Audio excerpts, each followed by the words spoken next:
მშვიდობისა 31 ოქტომბრის საქმიან დილას ვიწყებთ და პირველზე ბიზნეს მედია საქართველოს გუნდის წევრებთან ერთად საინტერესო თემებით და სტუმრებით გიერთდებით მომდევნო 3 საათის განმავლობაში. ხელშეკრულების გაწყვეტის შემთხვევაში ანაკლის კონსორციუმის საარბიტრაჟო დავის დაწყებას არ გამორიცხავს. ამის შესახებ ანაკლის განვითარების კონსორციუმის გენერალურმა დირექტორმა ღრმაწლოვანი პორტის პროექტის შესახებ პარლამენტში საჯარო ფორმატში გამოსვლისას განაცხადა.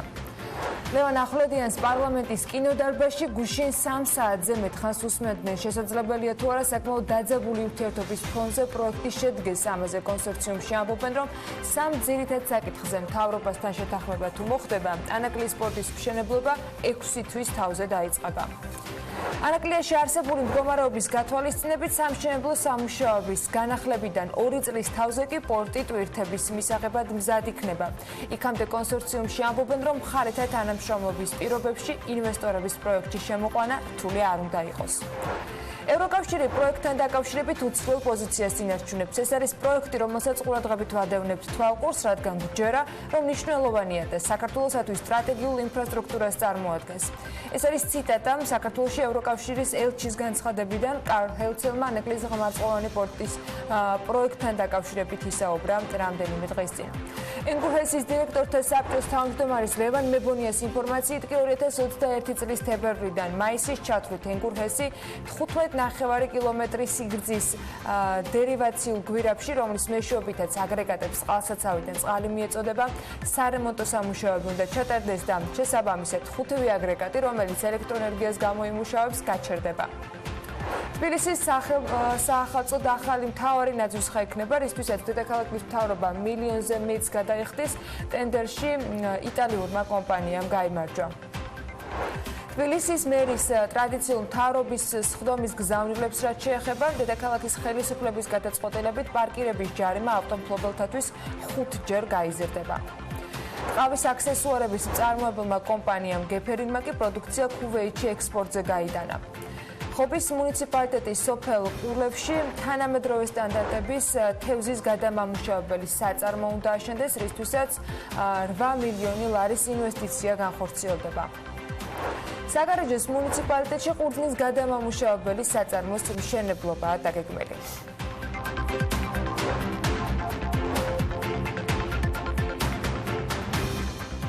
დილა მშვიდობისა. დილა მშვიდობის ყველას, მოგესალმებით, ეს საქმიანი დილაა. ყველას ბედნიერ წარმატებულ და ბარაქიან ხუთშაბათს გისურვებთ. ტრადიციულად საქმიან დილას უძღვებით ანა ლაპიაშვილი და გიორგი ისაკაძე და ასევე ტრადიციულად მოდი საერთაშორისო ეკონომიკას დაამბებს შევალოთ თვალი. მსოფლიოში უდიდესი ფონდის, ნორვეგიის სუვერენული ფონდის სიმდიდრის ჯამურმა მოცულობა 10 ტრილიონ ნორვეგიულ კრონს მიაღწია. ეს დაახლოებით ყოველ შემთხვევაში ცალსახად ტრილიონ ამერიკულ დოლარს აჭარბებს. რეკორდულ მაჩვენებამდე ზრდა მეტწილად გლობალური სააქციო ბაზრის ზრდამ და დოლარის და ევროს სიმყარემ განაპირობა.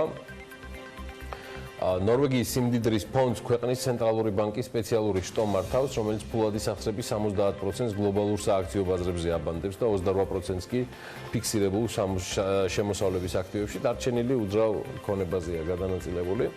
ფონდმა რეკორდულ ზღვარს სხვათა შორის მას შემდეგ მიაღწია, რაც სხვადასხვა გლობალურ რისკებთან დაკავშირებით სამოქმედო სტრატეგიას შეცვალეს. რისკებს შორის კლიმატური ცვლილებები და ინვესტიციების დიდი მოცულობის შეერთებულ შტატებში გადანაცვლება განიხილებოდა. ფონდი არ არის ძალიან დიდი ხნის წინ დაარსებული, იგი 96 წელს შეიქმნა და მისი მიზანი ნავთობის შემოსავლებიდან ეს მომავალი თაობისთვის გარკვეული თანხების გადადება და შენახვა და მისი შემდგომი ზრდა იყო. ხო და ეს ყველაფერი ისე, ასე ვთქვათ, გამოუვიდათ, რომ დღეს ფონდის ვებგვერდზე რომ შეხვიდეთ, ამ მომენტისთვის ფონდის, რომელიც ასევე ნავთობის სახელითაც არის ცნობილი, მის ხელთ არსებული თანხის ქვეყნის მოსახლეობაზე, ანუ ნორვეგიელებზე გადანაწილების შემთხვევაში არც მეტი, არც ნაკლები ყოველ მოსახლეს, ანუ თითოეულ ნორვეგიელს 200,000 დოლარი ერგება. თითო ნორვეგიელზე 200,000 დოლარი, ასეა ეს. ყაზახეთი ინვესტიციების და ტურიზმის მოსაზიდად რეგულაციებს ამარტივებს, კერძოდ უახლოეს პერიოდში საიმიგრაციო პოლიციაში უცხოელთა სარეგისტრაციო ვალდებულება გაუქმდება. ადგილობრივი მედიის ცნობით, ამის შესახებ განცხადება ყაზახეთის პრეზიდენტმა ერთ-ერთ სოციალურ-ეკონომიკურ ფორუმზე გააკეთა. კაზიმ ჟომარტ ტოკაევის თქმით, თუ ქვეყანას განვითარება და ინვესტიციების მოზიდვა სურს, ძველი დროის გადმონაშთებისგან უნდა გათავისუფლდეს და ციტირებ ყაზახეთის პრეზიდენტს, თუ ჩვენ ნამდვილად გვინდა გავაძლიეროთ ჩვენი ქალაქების და მთლიანად ქვეყნის მთლიანი ინვესტიციებისა და ტურისტული მიმზიდველობა, უნდა გავთავისუფლდეთ ანაქრონიზმებისგან, მათ შორის როგორიც არის უცხოელთა სავალდებულო რეგისტრაცია საიმიგრაციო პოლიციაში და პროცესში რაც შეიძლება მალე უნდა მოხდეს, განაცხადა ქვეყნის პირველმა პირმა. ყაზახეთის პრეზიდენტის აზრით, უცხოელი სტუმრებისთვის უხერხულობის შექმნის გარდა ეს იძულებითი რეგისტრაცია ჩვეულებრივად კი არა და დიდი კორუფციის წყაროა, რაც ქვეყნის რეპუტაციაზე უარყოფითად აისახება. აქ და ამ გადაწყვეტილებაში ფაქტია იკვეთება ყაზახეთის მთავრობის ბოლო პერიოდის წიაღსვლები და მათი კონსულტანტების ხელწერაც, რაც დაადასტურდა კიდეც ამას წინათ საქართველოს ყოფილი პრემიერ-მინისტრის ნიკა გილაურის მოწერილობით სოციალურ ქსელში, სადაც ის ყაზახეთის წარმატებებზე საუბრობს, რომელმაც რეფორმატიკის და მისი ექსპერტების დახმარებით doing business-ში მორიგ წარმატებას მიაღწია და 25 ადგილიც დაიკავა. შეგახსენეთ, რომ საქართველოს წარმატებული ქვეყნების ათეულშია ბევრი წინარე რეფორმების გამო, თუმცა ამ ელიტურ ათეულში დარჩენა ასევე მძიმე გამოწვევა იქნება. ამაზე მასაუბრებს ის დამოკიდებულება და გადაწყვეტილებები, რაც ახლავს საქართველოს მთავრობის ნარატივსაც, რომ წამყვანი ადგილის შენარჩუნება თურმე სულ უფრო დიდი გამოწვევა რჩება საქართველოსთვის. ასიზამ. ეს არის ის რეალობა, რომელსაც ვერ და არ ავწდებით. გუშინ ბექაბაციკაძემ საღამოს უკვე მოგახსენათ ამბავი, მაგრამ ისრაელის დიპლომატიურმა წარმომადგენლებმა მთელ მსოფლიოში 30 ოქტომბრიდან მასობრივი გაფიცვა გამოაცხადეს და პროტესტის ნიშნად უცხოეთში მდებარე საელჩო და საკონსულო გაყოფილებები დახურულია. ისრაელის გამოცემის ცნობით, საელჩოები მოქალაქეებს არანაირ მომსახურებას არ გაუწევენ. აქ იგულისხმება საქართველოც, რომელიც ვერ იქნება გამონაკლისი, რადგან პროტესტის მიზეზად ისრაელის ფინანსთა სამინისტროს გადაწყვეტილებას ახელდება, რომელიც უცხოეთში მდებარე დიპლომატიური წარმომადგენლობებისთვის დაფინანსების შემცირებას ითვალისწინებს. ამ დროისთვის მონაცემებით ბერლინში, პარიზში, მოსკოვში, კიევში, ტორონტოში მსოფლიოს სხვა დედაქალაქებში საელჩოები დახურულია და უცნობია საერთოდ როდიდან დაიწყება სამუშაო პროცესი, როდის განახლდება. ეხლა უცბად გამახსენდა, როგორ იბრძოდნენ ქართველი დიპლომატები გროში კაპეიკისთვის თავის დროზე სახელმწიფო ბიუჯეტში და წარმოვიდგინე, რომ ქართველი დიპლომატები გაფიცულიყვნენ ფინანსთა სამინისტროს დაგეგმილი და ნაწყალობი ბიუჯეტის გამო. მართლა საოცარი ქვეყანაა და სრულიად გასაოცარი სულისკვეთების დემოკრატია ისრაელში. აღმოაჩინე აჭარის მთები, აი ესე ჰქვია, ახალ საიმიჯო ვიდეო რგოლს, რომელსაც აჭარის ტურიზმის დეპარტამენტი სოფლის ტურიზმის პოპულარიზაციის მიზნით ამზადებს და გადაიღო კიდეც. ტურიზმის დეპარტამენტი ამ ჯერზე სტუმრების დაინტერესებას რეგიონის მაღალმთიანი სოფლებით და ყველა სეზონისთვის საინტერესო ადგილების წარმოჩინებით ცდილობს. მოდი ვნახოთ ეს ვიდეო, ძალიან საინტერესო და კარგი რამ გამოვიდა.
წარმატებები აჭარას, წარმატებები საქართველოს, სხვა შორის მისი არაჩვეულებრივი მხარის ამბროლაურის მერმა დავით ხეიძემ ერთ-ერთი ტოტალიზატორი სატელევიზიო გათამაშებაში ავტომობილი, ფლატ 2019 წლის Porsche მოიგო. როგორც მან გათამაშების წამყვანებს უთხრა, მას გათამაშების 48 ბილეთი ჰქონდა. 48. ხო, ეთქვა საკრალურია ეს ამბავი ქართული ოცნებისთვის და მისი მხედრობისთვისაც რეგიონებში. აი სულ მაინტერესებდა რამდენჯერ 48 ახსენდება ქართულ ოცნებას და მის პოლიტბიუროს თუნდაც დავით გარეჯის პრობლემის გახსენებისას. მართლა და გულწრფელად მაინტერესებს.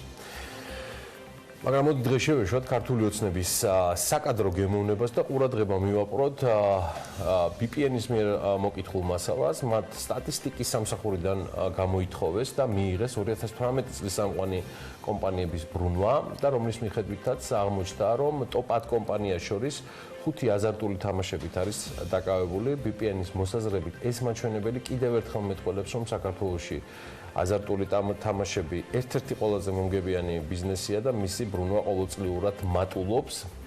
მათ შორის 2018 წელს სათამაშო აზარტული ბიზნესების ბრუნვა 128%-ით გაიზარდა, თუ 2017 წელს სექტორის ბრუნვა 6 მილიარდს აჭარბებდა, 2018 წელს ამ მაჩვენებელმა 13 მილიარდს გადააჭარბა, 13 მილიარდ ლარს.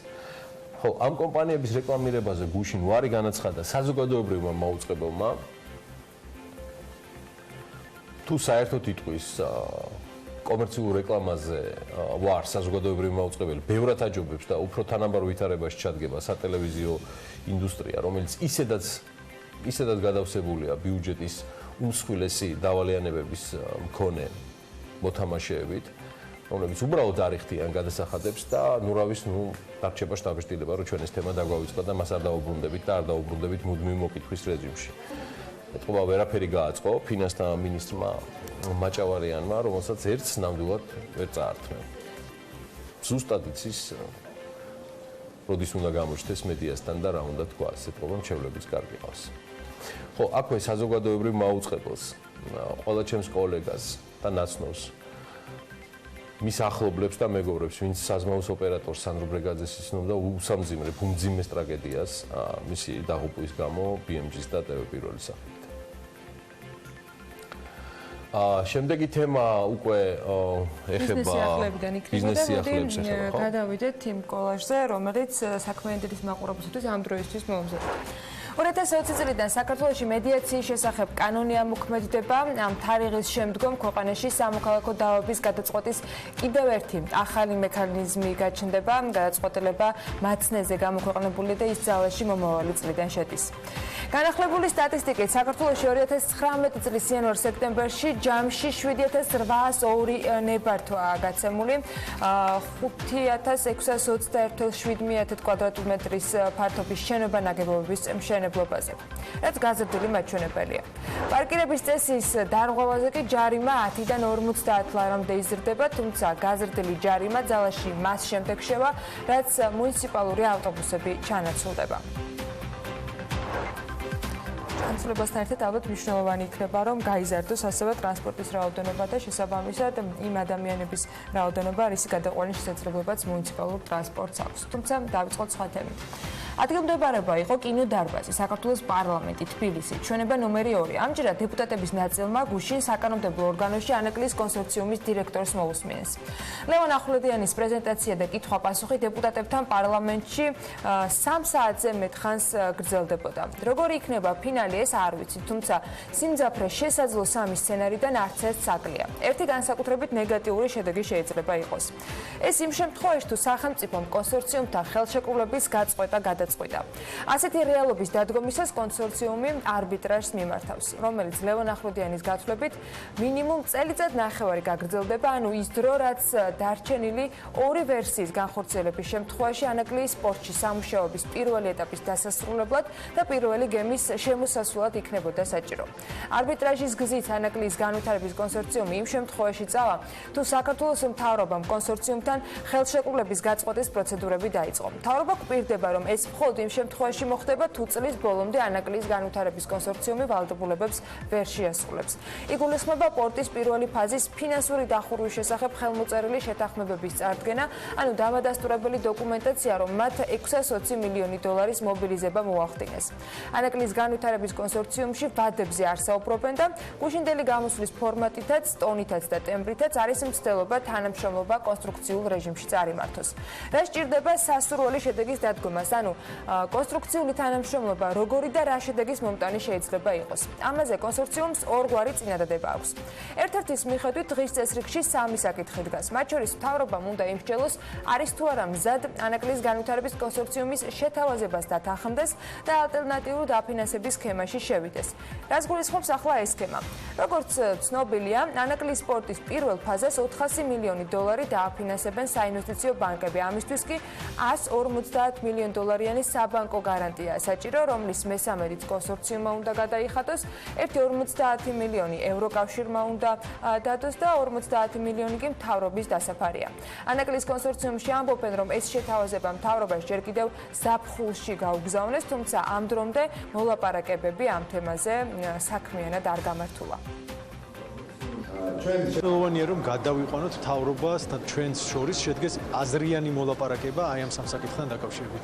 არის კონკრეტული პროცესები მიმდინარეობს თუნდაც სახელმწიფოსთან მიმართებაში, არის ეს ახალი კიდევ ერთი ინვესტორი, რომელიც ჯერჯერობით დაინტერესებულია ამ პროექტით, აქედან გამომდინარე, მე მხოლოდ შემიძლია ვიყო კონსტრუქციული, ისევ და ისევ პროექტის ინტერესებიდან გამომდინარე, ისევ და ისევ ჩვენი ქვეყნის ინტერესებიდან გამომდინარე და ვთქვა, რომ მე ვიმედი მაქვს და ვიტოვებ იმედს, რომ ეს საკითხები, რომელიც მე დავაყენე დღეს, ღიად, არის ძალიან იოლად მოგვარებადი და თუ გადავდებთ პოლიტიკას, გადავდებთ პირად ასეთ ინტერესებს და დავაყენებთ ქვეყნის ინტერესებს პირველ ჯერად აუცილებლად გადაჭრადი არის ეს ყველა პროცესი.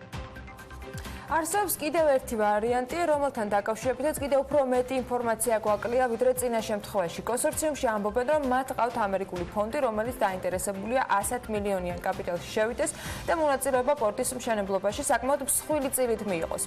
კომპანიას კონსორციუმი არ ამხელს. ჩვენი ინფორმაციით ეს ამერიკული კომპანია ცერბერუსია, თუმცა რა მოცულობის თანხაზეა საუბარი და აქციათა რა წილის მფლობელი შეიძლება გახდნენ, ეს უცნობია. ლეონ ახლუდერმა გუშინ ამ კითხვებზე პასუხი პარლამენტის კინოდარბაზში არ გასცა. ამავე დროს იმისთვის, რომ ეს თუნდაც საზოგადოებისთვის დახურული ინფორმაციის შემცველი გარიგება შედგეს, საჭიროა მთავრობისგან მათთან და საჯაროდ იმის დადასტურება, რომ მიესალმებიან პროექტში ჩართულობას.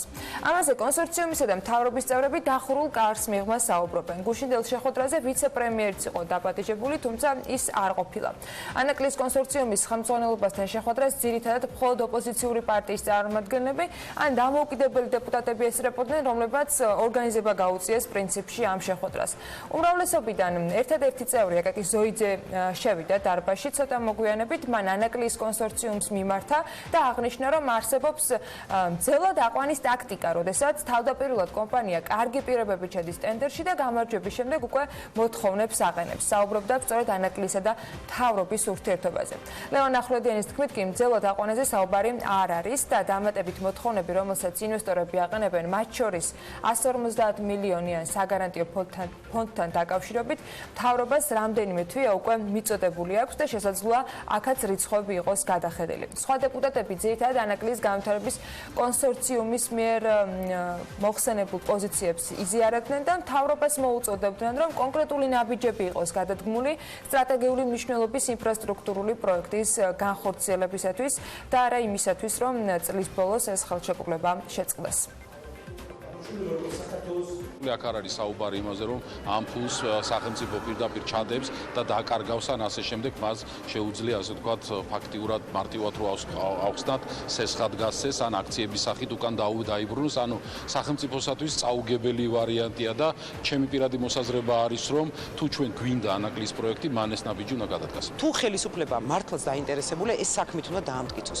პირველი უნდა იყოს თანმიმდევრული პროექტის მხარდაჭერაში, მეორე სასესხო გარანტიების სახით ნაწილობრივ ჩადოს გარანტია ევროკავშირთან ერთად. ევროკავშირმა თქვა, რომ მზად არის 50 მილიონი შეიტანოს. გარანტიის სახით ეს არ არის დახარჯვაზე აქ საუბარი.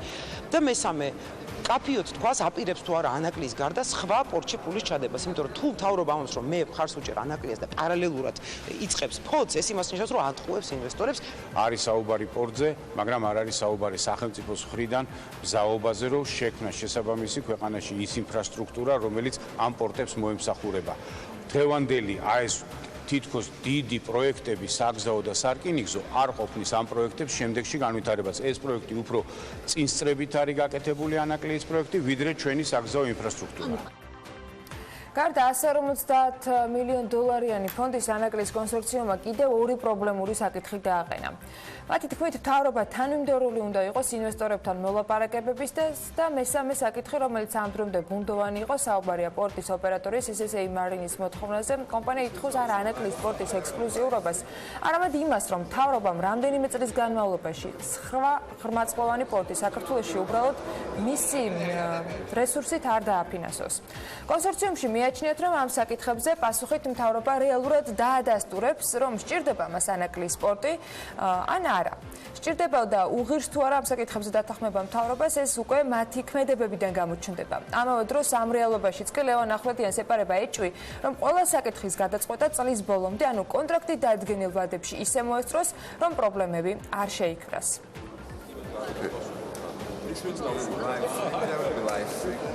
პირველი შემთხვევა არ არის, მაგრამ არც ამ უკანასკნელ შეთანხმება ეკონომიკის მინისტრი ანაკლის კონსორციუმის დირექტორს ნათია თურნავასათვის სამწუხაროა, რომ კონსორციუმზე უფრო ოპტიმისტური გაწყობა ხელისუფლებაშია. ვიპოვაჩნია, რომ არის საკმაოდ დიდი შესაძლებლობა წლის ბოლომდე დარჩენილ პერიოდში კარგად იმუშაოს კონსორციუმმა და შეასრულოს მასზე დაკისრებული მოვალეობები, განაცხადა ეკონომიკისა და მდგრადი განვითარების მინისტრმა.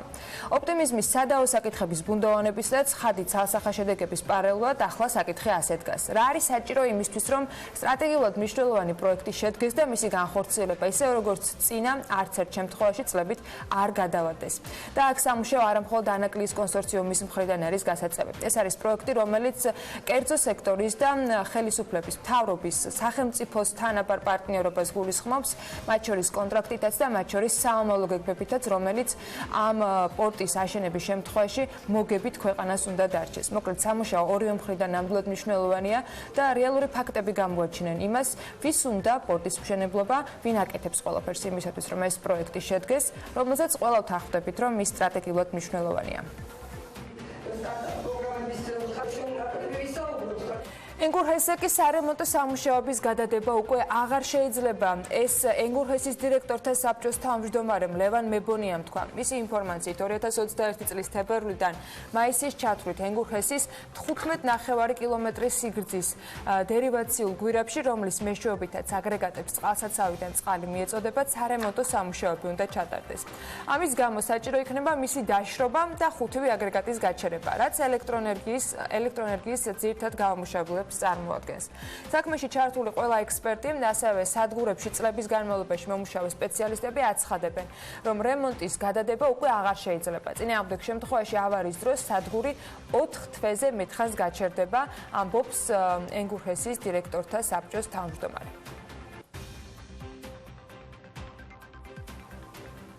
სახელმწიფო პროგრამა აწარმოეს საქართველოში ფარგლებში ხობის მუნიციპალიტეტის სოფელ ყულევში თანამედროვე სტანდარტების შესაბამისი თევზის გადამამუშავებელი საწარმო აშენდება.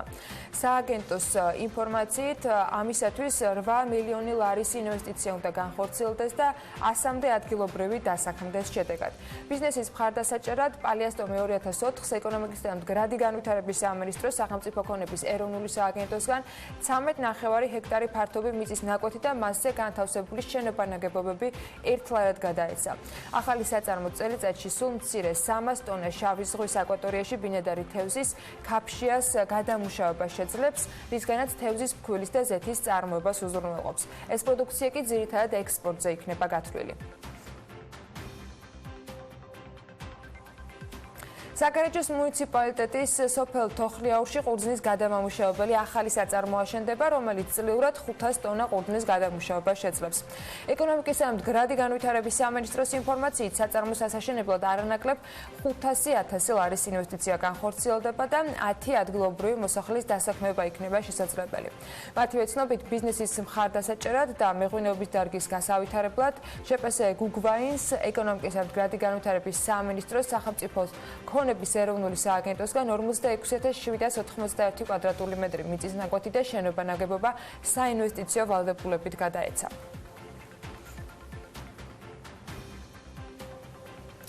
საერთაშორისო საცალო ვაჭრობის ბრენდის პარი, რომელიც მსოფლიო მასშტაბით მომხმარებელთან დობით და პროდუქციის ხარისხით გამოირჩევა, ქვეყანაში 2014 წელს არის შემოსული და 5 წლის იუბილეს აღნიშნავენ. რამ განაპირობა ბრენდის წარმატება ბაზარზე, რა სიახლეებს თავაზობენ ისინი მომხმარებლებს და რაც გეგმავენ სამომავლოდ. მარიამ ადამიანს სტუმრობდა პარის იუბილეს და დეტალებს თავად მოგუყვება.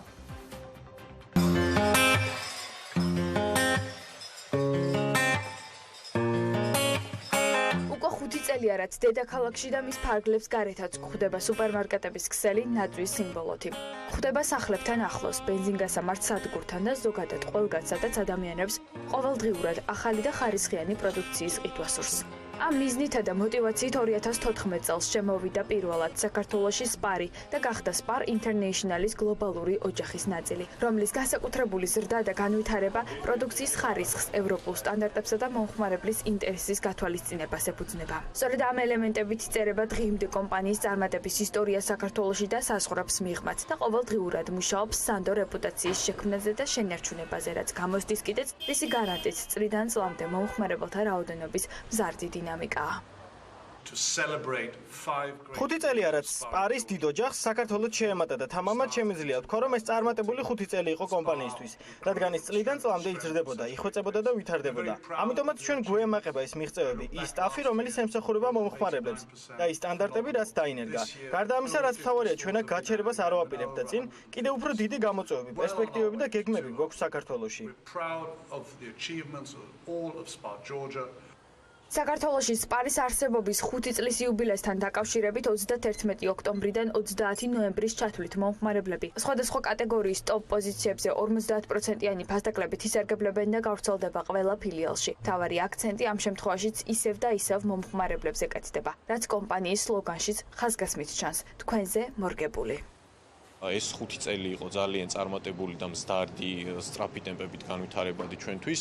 5 წლის იუბილესთან დაკავშირებით სპარის მაღაზიათა ქსელი თავაზობს მომხმარებლებს ჯერ არ ნახულ 50%-ამდე ფასდაკლებას, რომელიც გაგრძელდება 1 თვის განმავლობაში და წარმოდგენილი იქნება სხვადასხვა ასორტიმენტი ფასდაკლებებში. ჩვენი კომპანიის განვითარება დამოკიდებული იყო მომხმარებლების ინტერესების გათვალისწინებაზე, მაღალი ხარისხის ასორტიმენტზე და კარგ მომსახურებაზე, რა თქმა უნდა. ძალიან კარგი ფასები ყველასათვის მისაღები და არის ასევე ძალიან კარგი მომსახურება. აქ რომ შემოდიხარ, ძალიან თბილი გარემო გხდება და სასიამოვნოა ეს ყველაფერი. სპარის მომხმარებელი საშუალო და მაღალშემოსავლიანი ადამიანები არიან, რომლებიც აფასებენ მომსახურების დონეს და პროდუქციის ხარისხს. ასე მოვიდა კომპანია 2014 წლიდან დღემდე, თუმცა გეგმები კიდევ უფრო მასშტაბური აქვს და ბევრ წარმატებულ 5 წელიწადს დაითვლის საქართველოში სუპერმარკეტების ქსელი, რომელიც ჩვენზე მომხმარებლებზე და ჩვენს სურვილებზეა მორგებული. დამოით ახლა გარემოს ეროვნული სააგენტოს მიერ მოწოდებული ინფორმაციას გადავხედოთ და გავიგოთ როგორი ამინდი გველდება საქართველოში, რომელიც განპირობებული იქნება შავი ზღვის ჩრდილო-დასავლეთიდან შემავალი ცივი და ნოტიო ჰაერის მასების მცირე ნაწილის და სამხრეთიდან მოქმედი თბილი ჰაერის მასების ურთიერთქმედებით. მოსალოდნელი არის დროგამოშვებით ღობლიანობის მომატება. უმეტეს რაიონში იწვიმებს, დასავლეთ საქართველოში ზოგან შესაძლოა იყოს ძლიერი წვიმაც და ელჭექის ფონზე იქროლებს დასავლეთის მიმართულების ქარი. მოკლედ თანდათან ცივდება, ზამთარი გვიახლოვდება, ამით უნდა ველოდოთ საქართველოს სხვადასხვა ქალაქში. ამას გრაფიკულად ნახავთ. რის შემდეგაც უკვე გადავხედავთ ფრენების განრიგს და მცირე სარეკლამო პაუზის შემდეგ დაგიბრუნდებით ძალიან მალე.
რუბრიკის სპონსორია M-კვადრატი. სტატისტიკის ეროვნულმა სამსახურმა მშენებლობაზე გაცემული ნებართვებისა და ექსპლუატაციაში მიღებული ობიექტების შესახებ სტატისტიკა განაახლა. რა დინამიკა დაფიქსირდა 2019 წლის 9 თვეში, ანუკა ჯოხაძე გვერდება საქმიანი დილის ეთერში, რომელიც პირდაპირ ეთერში გაგვაცნობს განახლებულ რიცხვებს, ანუკა დილამშვიდობისა. დილამშვიდობისა ანა, სანამ უშუალოდ სტატისტიკაზე გადავალთ, მანამდე მინდა მიმოვიხილოთ თბილისის მერიის მიერ სამშენებლო სექტორში ბოლო დროს გატარებული რეგულაციები, რადგან ამ მიმართულებით თბილისის მერმა დეველოპერულ კომპანიებს არაერთი შეზღუდვა დაუწესა. სამშენებლო ინდუსტრიაში ჩართული კომპანიები რეგულაციების გავლენაზე ხშირად საუბრობენ. დავიწყოთ იმით, რომ თბილისს ახალი გენერალური გეგმა აქვს. ახალმა გეგმამ ქალაქში ქაოტური განაშენიანების პრობლემა კიდევ უფრო წინ წამოწია. თბილისის გენერალური გეგმის მიხედვით კანონმდებლობაში მოვიდა ზონირების საკითხები, დაიხვეწა რუკა, რომელზეც დატანილი იქნა გაცემული სამშენებლო ნებართვები. სამშენებლო ნებართვებზე საუბრისას არ უნდა გამოგჩეს კაური კოეფიციენტიც, აიკრძალა კაური კოეფიციენტების გაყიდვა და კოეფიციენტების მატებაც. როგორც სპეციალისტები ამბობდნენ, წლების განმავლობაში ხდებოდა ნებართვების გაცემა. დასაშვებზე დიდი მოცულობის შენობების ასაშენებლად, რამაც ქალაქში გარკვეული პრობლემები წარმოქმნა. ანიკა 2019 წლის პირველ კვარტალში სტატისტიკის ეროვნული სამსახური აღნიშნავდა, რომ 2052 სამშენებლო ნებართვა იყო გაცემული. 2018 წლის იმავე პერიოდს თუ შევადარებთ, ეს იყო 2/10 კლება. იყო შესაბამისად შემცირება დაფიქსირებული. რა რიცხვები გვაქვს უკვე 9 თვის მონაცემების მიხედვით, რომელიც გუშინ არის განახლებული. ანა, საქართველოში 2019 წლის იანვარ-სექტემბერში 7202 ნებართვა გაიცა, რაც წინა წლის ანალოგიურ პერიოდს თუ შევადარებთ 1.3% მეტია.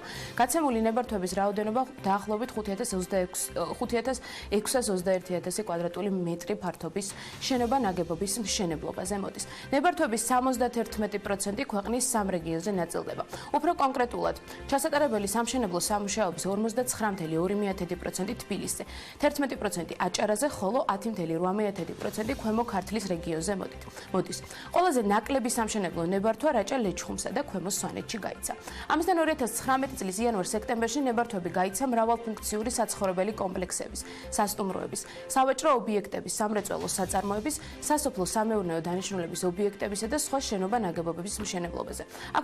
აქვე დავამატებ, რომ გაცემულ ნებართვებში შედარებით დიდი წილი მრავალფუნქციურ საცხოვრებელ კომპლექსებს უჭირავს. ანუკა, სტატისტიკას რომელსაც საქცეტია ქვეყნებს ხოლმე თან სდევს შესაბამისი რუქა, სადა რომელ რეგიონში არის მშენებლობები განხორციელებული.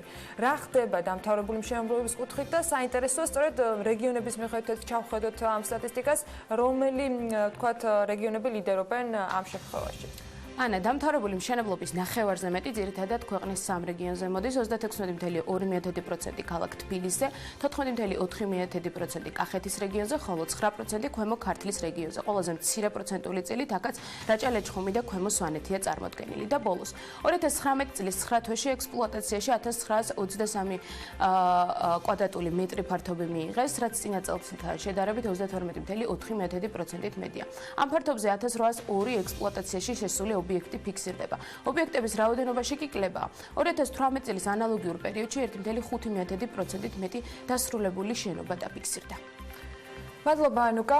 ახლა ჩვენ კიდევ ერთ ძალიან საინტერესო თემა გვაქვს ჩვენი მაყურებლებისათვის. 30 ოქტომბერს ევროპის საინვესტიციო ბანკსა და არასაბანკო ფინანსურ ინსტიტუტ კრისტალს შორის გაფორმდა შეთანხმება, რომლის ფარგლებშიც კრისტალი 4 მილიონ ევროს მიიღებს, გარიგების მიზანი კი მიკროსაწარმოების გრძელვადიანი დაფინანსება იქნება.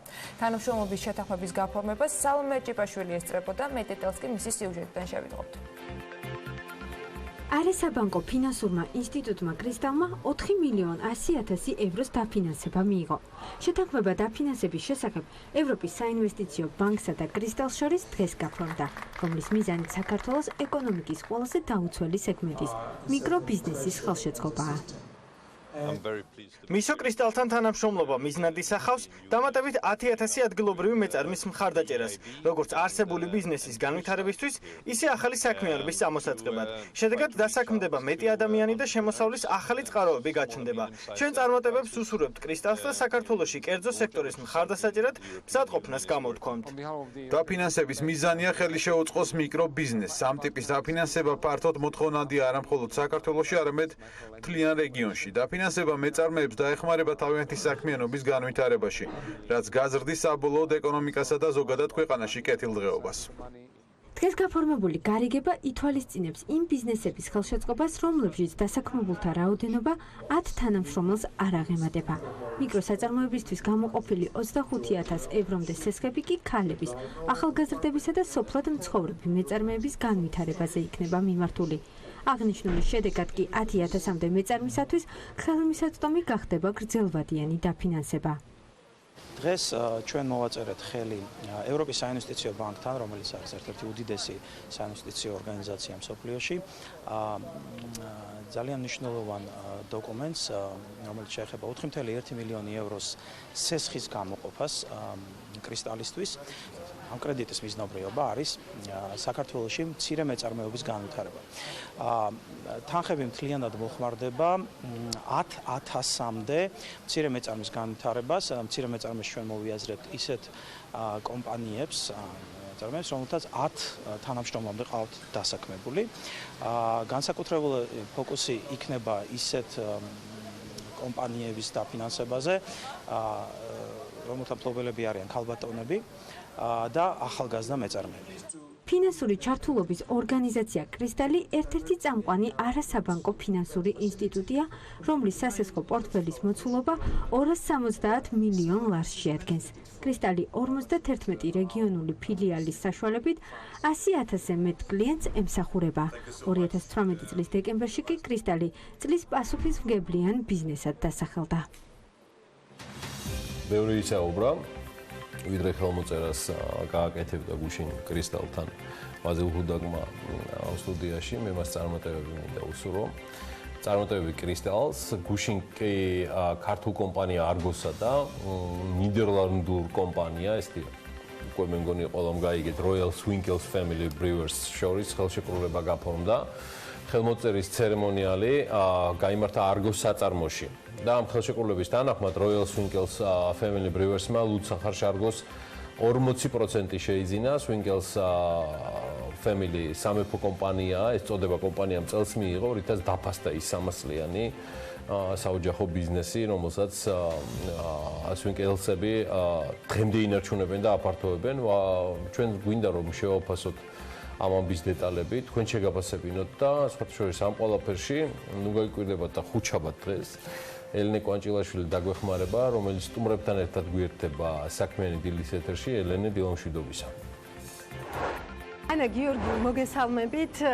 არგოს ქარხნიდან მართლა ძალიან მნიშვნელოვანი მოვლენის მოსწრები ვართ ჩვენ, იმიტომ რომ უნდა ვილაპარაკოთ პირდაპირ უცხოურ ინვესტიციებზე ლუდის ინდუსტრიაში, რაც საკმაოდ იშვიათია და ასევე უნდა ვისაუბროთ იმაზეც, რომ არგოს წინ ძალიან დიდი გეგმები აქვს. არგო არის ერთ-ერთი ეგრეთ წოდებული iconic ბრენდი, ნამდვილად საქართველოსთვის ისეთი ბრენდი, რომლებიც თაობებს ახსოვთ და რაზეც მომხმარებლის მოთხოვნა ყოველთვის არის ძალიან მაღალი. ბევრს არ გავაგრძელებთ, ძალიან მნიშვნელოვანი და საინტერესო სტუმრები გვეყოლება დღეს საქმიან დილაში და სწორედ მათთან ერთად შევაჯამებთ, რას შეიძლება ეს ინვესტიციები ნიშნავდეს არა მხოლოდ ცალკე აღებული ერთი კონკრეტული ქარხნისთვის და ერთი კონკრეტული ბიზნესისთვის, არამედ ზოგადად ქვეყნისთვის, მისი ექსპორტის დივერსიფიცირებისთვის და ერთად მოვისმენთ, რა გეგმები აქვს არგოს ამ მიმართულებით. მოგესალმებით, ბატონებო, ძალიან დიდი მადლობა რომ დღეს ხართ ჩვენთან ერთად, ჩვენი სტუმრები. Thank you for being with us and taking our questions. ბატონო თემურ, თქვენგან დავიწყებ და მოდი თქვათ რა უნდა გვიხაროდეს და მივიღებთ საუკეთესო ხარისხის ლუდს. ხო იცი, იმდენ წამ საუბრობდით, ვსვავდით პივას მეთქი და ახლა დავლევთ ლუდს. ეს არის და მნიშვნელოვანი თემაა თვითონ სახელმწიფოსთვის, ბიზნესისთვის, რომ უცხოური კომპანია, ესეთი ცნობილი კომპანია, ეს არ არის, ეს არის 300 წლის ისტორიის მქონე კომპანია, რომელმაც გადაწყვიტა, რომ წილობრივი მონაწილეობა მიიღოს ამ ძალიან სერიოზულ კომპანიაში, როგორც თქვენ თქვით, არგო არის მართლა ლეგენდარული ლუდია, რომელსაც ჭირდება უფრო დახვეწა და აქ არ არის მარტო ფრენჩაიზზე ლაპარაკი, აქ არის სპეციალისტებიც ჩამოვლენ, გაცვლითი პროგრამები იქნება, ხალხი ახალ ტრენინგს მიიღებს. და წარმოება იქნება ლუდის ევროპული სტანდარტით, ევროპული ხარისხით და იმ სტანდარტებით, რასაც მთელი მსოფლიო სარგებლობს. ჩვენ დიდი მადლობა უნდა უთხრათ ამ კომპანიის თავმჯდომარეს ბატონ პიერს, რომ გაბედა ესე ვთქვათ და თვითონ სახელმწიფოში არსებული ეკონომიკური მდგომარეობა რაც ბედია ეს თემა რომ ჩადოს სერიოზული ინვესტიცია კომპანიაში და მონაწილეობს მის განვითარებაში. ეს არის ყველაზე დიდი მიღწევა მე რაც ვფიქრობ ლუდის ინდუსტრიაში. ნამდვილად და ამ წინასაარჩევნო პერიოდში როცა ისედაც ვიცით რომ ზოგადად ბიზნესი თავს იკავებს. ამიტომ პირთან გადავალ მაშინ თქვენის ნებართვით შემდეგი კითხვით ბატონო პირი, რატომ აირჩიეთ საქართველოს ლუდის ბაზარი და ამ ბაზარზე კონკრეტულად კომპანია Argo? Specifically Argo for that purpose. თუ შეხედავთ საქართველოს ლუდის ბაზარს, ის საკმაოდ მცირეა, მაგრამ ამავდროულად ძალიან საინტერესო ბაზარია. ტურიზმი იზრდება საქართველოში. ამდენად ჩვენი მოლოდინია, რომ ლუდის ბაზარიც მზარდი იქნება. ეს პირველი ფაქტორია და მეორე ჩვენი ინტერესი განპირობებულია ასევე ხალხის გამოც. იმ ხალხის გამო, ვინც ამ საქმეს ემსახურება. ჩვენ ძალიან გვჯერა ამ გუნდის და იმის, რომ კომპანია Argo ძალიან დიდ წარმატებას მიაღწევს. აი ეს არის ორი ძირითადი მიზეზი, რატომაც ჩვენ ვფიქრობთ, რომ ინვესტირების გადაწყვეტილება სწორად მივიღეთ. შემდეგი კითხვით უკვე გადმოვალ თქვენთან და ცოტა უფრო სპეციფიკურად თუ შეგიძლიათ გითხრათ ეს ინვესტიციები რას მოხმარდება და რა საბოლოო ჯამში რა უნდა მივიღოთ ესე ვთქვათ განახლებული Argo-სგან. დიდი მადლობა. კიდევ ერთხელ გამომეორდები და ვიტყვი, რომ დიდი ნდობა იყო სვინგელსების ოჯახიდან, რომლებიც შემოვიდნენ საქართველოში და პირდაპირ ინვესტიცია განახორციელეს Argo-ში. ეგ იყო ძალიან მნიშვნელოვანი ნაბიჯი იქიდან გამომდინარე, რომ როგორც ბატონმა თემურმა ახსენა, რომ ტექნიკური გადაიარაღებები, ახალი ინვესტიციები, ახალი ტექნოლოგიის დანერგვა. ეხლა ტექნიკურად რო გადავიდეთ, ბევრ ადგილას შევცვალეთ და გადავედით სრულ ავტომატიზირებაზე. რაც იმას ნიშნავს, რომ ლუდის ხარისხზე საერთოდ არავითარი ზეგავლენა აღარ იქნება და არავითარი რისკი არ იქნება და მომხმარებელი მიიღებს ყოველთვის მაღალი ხარისხის ლუდს. და ძალიან მნიშვნელოვანი არის. მეორე თემა ისიც არის, რომ ჩვენ დიდხანს თანამშრომლობდით სვინგელსების ოჯახთან, მაგალითად ჰოლანდიის ბრენდით, რომელიც ჩვენთან აქ ისხმევა და ეხლა მათ გადაწყვიტეს, რომ თვითონ შემოვიდნენ, აქამდე რასაც აკეთებდნენ, რომ ლიცენზიით ვასხმევინებდით, ეხლა თვითონ ჩამოასხავენ, თვითონ გააკეთებენ ქართველი მომხმარებლისათვის. კონკურენტული უპირატესობა. საექსპორტო ბაზრების მიმართულებით თუ გეგმავთ რაიმე და შეგვიძლია ამ კუთხითაც ვისაუბროთ. რაც შეეხება საექსპორტო ბაზრებს, ამათაც გადაწყვიტეს, რომ ეს საქართველოს გაეკეთებინათ როგორც ეგრეთ წოდებული ცენტრი. ეს კომპანია 22 ქვეყანაშია. კი ბატონო. 22 ქვეყანაშია კომპანია, სადაც აქვს თავის ქსელი, თავისი ფრენჩაიზები, თავისი ქარხნები. რაც უკვე ნიშნავს იმას, რომ ფართოვდება ბაზარი. რაც მიიღებენ მაგარ ხარისხის პროდუქციას უდაოდ მიიღებენ, ჩართავენ იმ ქსელში, სადაც თვითონ არის. და ამას პლუს ამ პროდუქტებს დაემატება ქართული როგორც ლიმონათი, რომელიც ჩვენ ვაწარმოებთ თავის ქსელზე და თავენ პორტფელიოს კიდევ უფრო გაზრდიან. ანუ ლუდი ექნებათ როგორც ქართული, ჰოლანდიური, გერმანული ტიპის, ნაყიდი აქვთ ბელგიური ლუდების კომპანიები და პორტფელის გაზრდიდან უკვე არის დიდი შეთავაზება მომხმარებლის სხვადასხვა ქვეყნებში, რომელიც იწარმოება საქართველოში, აქედანაც ლოჯისტიკურად უფრო იაფიუჯდებათ და შესაბამისად უფრო კონკურენტუნარიანები ხდებიან. ამიტომ შეიძლება არ გვეუბო ჰოლანდიაშიც მოხდეს. ხო, ანუ პრაქტიკულად როგორც hubs ასე განიხილავენ საქართველოს, რაც ასევე მნიშვნელოვანია. მასაც ვკითხავ, მაშინ კონკრეტულად რა გეგმები აქვს? So what are your რა გეგმები გაქვთ Argo-სთან მიმართებით? რა უნდა იყოს ასე ვთქვათ დამატებული ღირებულება იმის, რომ ახლა უკვე თქვენ ხართ ჩართული ამ პროექტში? Additional value. ჩვენ ჩართულები ვართ, როგორც აქციონერები და ამ წილის ფლობით დარწმუნებულები ვართ, რომ ამ კომპანიის განვითარებასაც შევუწყობთ ხელს. ჩვენ გვჯერა, რომ ამ კომპანიას ზრდის დიდი პოტენციალი აქვს, როგორც საქართველოში, ისე მის ფარგლებს გარეთ. And also, ლუდის ბაზარი საკმაოდ კონკურენტულია. საქართველოშიც კი ამ ბაზარზე კონკურენცია საკმაოდ მაღალია. რა არის თქვენი აზრით Argo-s კონკურენტული უპირატესობა ამ ბაზარზე დღეს და რა შეიძლება იყოს მომავალში? ყველაზე მთავარი ლუდის ინდუსტრიაში და არა მარტო საქართველოში, სხვა ბევრ ქვეყანაშიც არის თავად პროდუქტი, ბრენდი და ზრდის შესაძლებლობა. თუ შეგიძლია რომ ძალიან ძლიერი ბრენდი განავითარო, შენ შეგიძლია მოიგო ეს კონკურენცია ბაზარზე. უნდა თქვა რომ საქართველოს ბაზარზე კონკურენცია მაღალია, მაღალი დინამიზმით, სადაც ბევრი პროდუქტია, დიდი მოძრაობაა. მაგრამ მე მჯერა რომ თუ ჩვენ გავაგრძელებთ ინოვაციას, ძლიერი პროდუქტების შექმნას და სწორ მარკეტინგს და სწორ ინსტიტუციურ განვითარებას და ამ მიმართულებით Coca-Cola-სთან პარტნიორობა ძალიან მნიშვნელოვანია. დარწმუნებული ვარ რომ ამ კომპანიისთვის ძალიან წარმატებულ მომავალს უზრუნველყოფთ. ნუ ბატონო თემურ მთელ ეკოსისტემას აშენებთ ხო ესე გამოდის ახლა რაც ბატონმა პიერმა ისაუბრა იცით რა მაინტერესებს რა სიგნალი იქნება ეს თვითონ ინდუსტრიისთვის აი ეს პირდაპირი ინვესტიცია რაც აღნიშნეთ ევროპის ნიუსებში რო გავა ეს თემა და 300 წლის გამოცდილების კომპანია რო ჩამოდის საქართველოში აკეთებს ინვესტიციას ეს უკვე მის მაჩვენებელია რომ ამას ვიღაცა უნდა მიბაძოს ბიზნესმენს ეს მაინც ბაძავენ ან ერთმანეთის კონკურენციისთვის ყველა დაინტერესდება პირი რატო ჩავიდა საქართველოში რატო გააკეთა ინვესტიცია დაინტერესდა ინტერესი გაიზრდება ისაც დიდია ინტერესი მაგრამ თავდაჯერებულება მოემატება და ნდობის ფაქტორი გაიზრდება იმიტომ რომ ინვესტიცია მაინც დამოკიდებულია რა თქმა უნდა ნდობაზე იმიტომ რომ ინვესტორები თავისთავად როგორც წარმოებლები არიან სპეციალისტებიც არის ინვესტორი არის ერთ-ერთი სპეციალობა რომელიც აკეთებს ინვესტიციებს ეს არის თავარი თემა და რა თქმა უნდა და პროფესია ესა რა და ამიტომ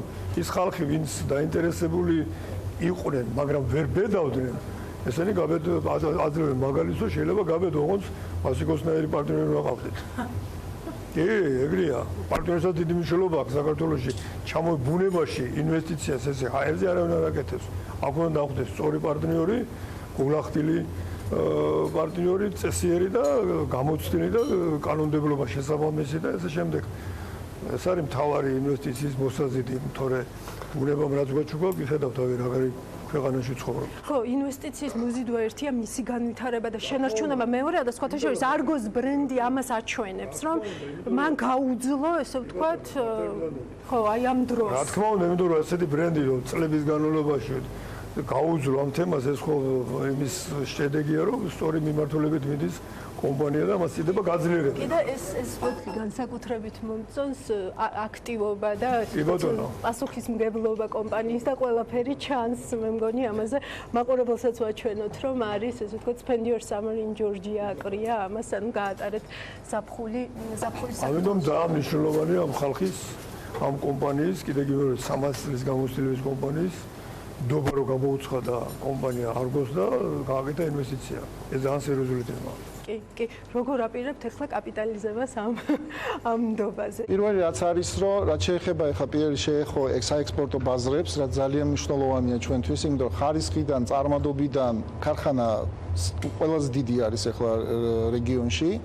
თვითონ თავის წარმადობით, ამიტომაც გადაწყვიტეს, რომ ამ ქარხანაში ჩაედოთ ინვესტიცია და ის ჯგუფი, რომელიც ახლა აქ მართავთ ამ ქარხანას და ისი გაკეთებაც გვინდოდა, იყო ძალიან დიდი ნდობა გამოცხადებული, იმიტომ რომ სწორი ნაბიჯები გადავდგით, ამათი მოთხოვნებით შესაბამისად სწორი იყო გაკეთებული და მოსახლეობას რაც არის, პირველი რაც დავიწყეთ ეს მოკლე პროექტი, ანუ პასუხისმგებლობა რაც ავიღეთ, რომ ეს ტურიზმის რაღაც პატარა პრობლემა რო შეიქმნა ზაფხულის თვეში გადავწყვიტეთ რომ ჩვენც რაღაცნაირად ხარდაჭერა გაგვეკეთებინა და ჩვენი აქტივობებით რაღაც დაგვეწყო რომ ტურისტებს მოგვეხმარებინა და თავიანთ ქსელებშიც ეს მოგცემენ იმ საშუალებას რომ ჩვენ შევიტანოთ ჩვენი პროდუქტიც თავიანთ ქსელებში როგორც ბანო თემა აღნიშნა და პიერმაც აღნიშნა 22 ქვეყანაში აქვს თავიანთი ექსპორტო დისტრიბუცია ანუ მიაქვთ პირდაპირ ჰოლანდიიდან ლოჯისტიკურად ხარჯები ძალიან მაღალია საქართველოში ჩამოსხმული აღმოსავლეთ ევროპისთვის ძალიან მარტივი არის საქართველოსთან ამის მიწვლა, იმიტომ ლოჯისტიკურადაც ჰაბი არის საქართველო და ასევე კიდე უალკოჰოლზეც ვფიქრობთ, რომელიც იქნება უკვე არაბული ქვეყნებისთვის, რომელიც შეიძლება რომ აქედან გავიტანოთ. მოკლედ გეგმები, დიდი გეგმებია, მნიშვნელობაც მე მგონი გასაგებია და პატრონიც იპოვეთ, ნდობაც არის და ბიზნეს გარემოსთვისაც დადებითი სიგნალი არის გაგზავნილი.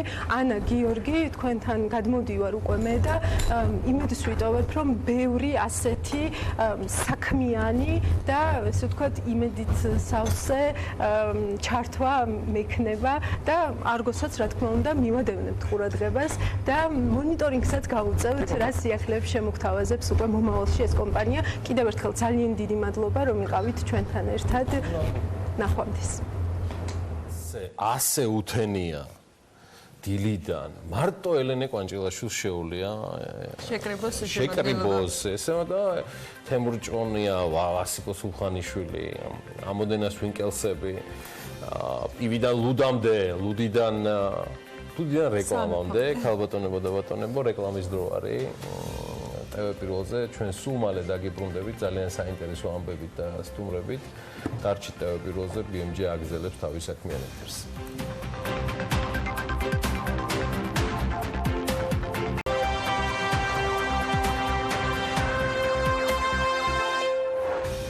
საგარეჯოს მუნიციპალიტეტის სოფელ თოხლიაურში ყურძნის გადამამუშავებელი ახალი საწარმო აშენდება, რომელიც წლიურად 500 ტონა ყურძნის გადამუშავებას შეძლებს.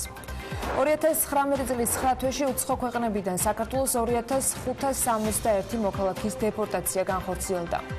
ქვეყანაში მოქმედი საერთაშორისო აეროპორტების მოწესრიგების მიზნით ეკონომიკის მინისტრი ამჯერად ქუთაისის აეროპორტის შესამოწმებლად ჩავიდა. ნათია თურნავა ამბობს, რომ ეს აეროპორტი სახელმწიფოს ეკუთვნის და ის სანიმუშო უნდა იყოს. დიდ დილამში ამბანის სკვერში მცირე სავაჭრო ცენტრი აღარ აშენდება. თბილისის მერის ინფორმაციით სავაჭრო ცენტრ გულდვილის მიმდებარედ არსებული ამბანის სკვერის ნაკვეთის ადგილმონაცვლეობაზე მოლაპარაკებები შედგა და ტერიტორიის გამოსყიდვა შესაძლებელია. 2018 წელს საქართველოში საფოსტო და საკურიერო საქმიანობით დაკავებულმა 65 ეკონომიკურმა სუბიექტმა, რომლებიც ამ დროისთვის ბაზარზე იყვნენ წარმოდგენილები, რომელთა საფოსტო და საკურიერო საქმიანობითაც შემოსავალი მიიღეს 95 მილიონ 800.000 ლარის. 2020 წელს თბილისი ახალი ნაძვის ხიდით შეხვდება. შეპს თბილსერვის ჯგუფის მიერ გამოცხადებულ ტენდერში მონაწილეობა მხოლოდ ერთმა კომპანიამ, იტალიურმა აიდო SRL-მა მიიღო, რომელიც თბილსერვის ჯგუფს 25 მეტრის სიმაღლის ალუმინის კონსტრუქციის ნაძვის ხეს მიაწვდის. გაფორმებული ხელშეკრულების მიხედვით ნაძვის ხის ღირებულება 304.848 евро, ანუ დღევანდელი კურსით 998.072 ლარია. მერიასა და კონტრაქტორს შორის ხელშეკრულება 25 სექტემბერს გაფორმდა. სახელმწიფო შეწყვეტვის ვებგვერდის მიხედვით თბილისის მერიამ იტალიური კომპანიისგან ბოლო პერიოდში კიდევ 2 ტენდერზე გააფორმა ხელშეკრულება, მათგან პირველი 397.150 ევროს ღირებულება იყო. ხელშეკრულება საახალწლოდ განათებული კონსტრუქციების და აქსესუარების შესყიდვისთვის დაიდო. ეს ხელშეკრულება თბილსერვის ჯგუფმა და აიდო SRL-ს შორის 30 სექტემბერს შორის გაფორმდა. მესამე კიდევ ერთი ხელშეკრულება 127.512 ევროს მოცულობის არის, ის 21 სექტემბერს არის გაფორმებული და ის საახალწლო განათებული კონსტრუქციებისა და აქსესუარების შესყიდვას ითვალისწინებს. ქუთაისის აეროპორტი, რომელიც სახელმწიფოს ეკუთვნის, სანიმუშო უნდა იყოს, ეს თქვა ეკონომიკის მინისტრმა ნათია თურნავამ და მისი განცხადებით, ქვეყანაში არსებული აეროპორტების ინფრასტრუქტურა მაღალი სტანდარტების შესატყვისი და უცხოელი ტურისტებისათვის ქვეყნის სახეს უნდა წარმოადგენდეს. თურნავას განმარტებითვე, არსებულ ვითარებაში შესაძლებელია, რომ ქუთაისის საერთაშორისო აეროპორტი უკეთესად მოემსახუროს მგზავრებს, მოწესრიგდეს ელემენტარული დეტალები, როგორიც არის რიგები, სანიტარული პირობები, ავეჯის განახლება, რაც შეიძლება ტურისტებს თვალში მოხვდეთ და გარკვეულწილად ქვეყნის ტურისტულ მიმზიდველობას ეს არ ეკადრება. დეტალებს ყველაფერს მოგახსენებთ მომავალში, მაგრამ ეს მოხდება კანონთან შესაბამისობაში. მთავარი ის არის, რამხელა კონტრიბუციას აპირებს ბიძინა ივანიშვილი და არა დაუშვათ მცირე დეტალები.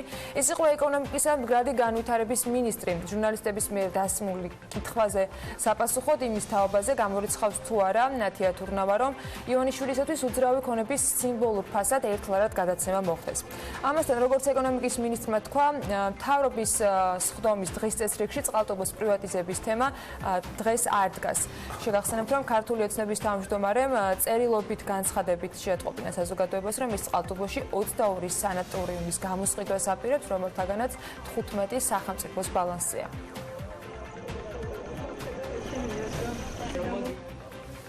ოცდაორი სასტუმრო ერთიანად დაიწყება და ერთიანად დამთავრდება, რაც არა მხოლოდ საქართველოს, არამედ მსოფლიო ისტორიაში უპრეცედენტოა.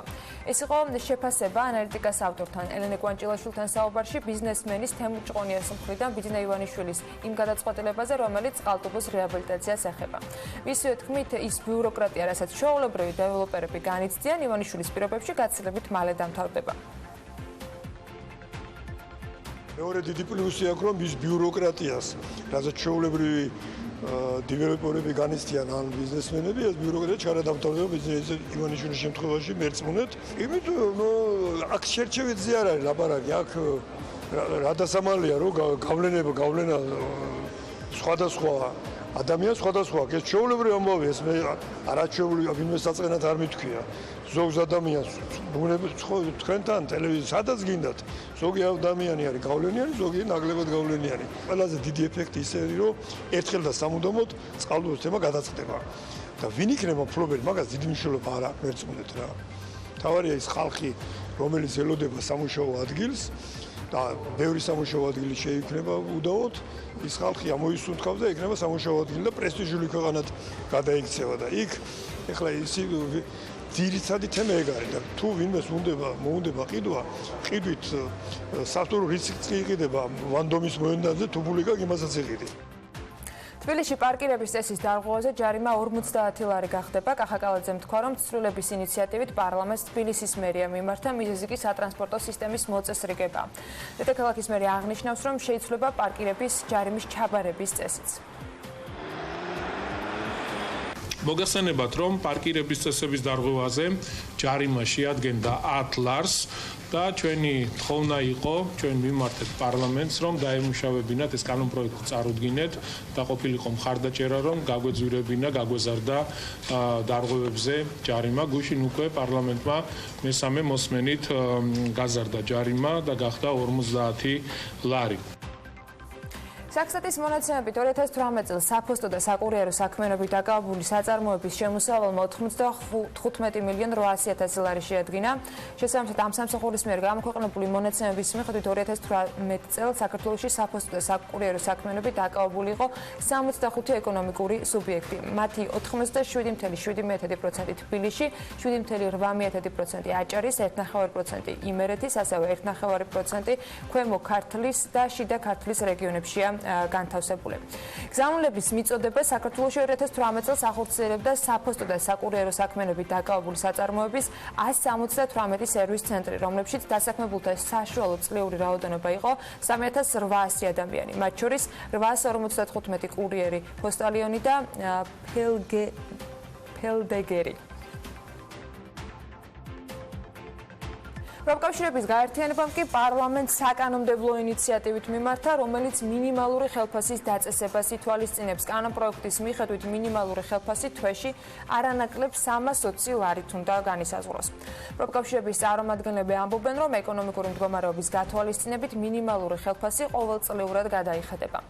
მათი თავმჯდომარის მოადგილე რაისა ლიპარტელიანი აღნიშნავს, რომ კანონის მიღება გავლენას მოახდენს 130,000 დასაქმებულზე, ანუ დაქირავებით დასაქმებულთა 15%-ზე, რომელთა ხელფასიც თვეში 320 ლარზე ნაკლებია. კანონპროექტის რეგისტრაციის შემდეგ უკვე ერთი თვის ვადაში პროფკავშირების გაერთიანება პარლამენტში წარსადგინად ხელმოწერების შეგროვებას დაიწყებს.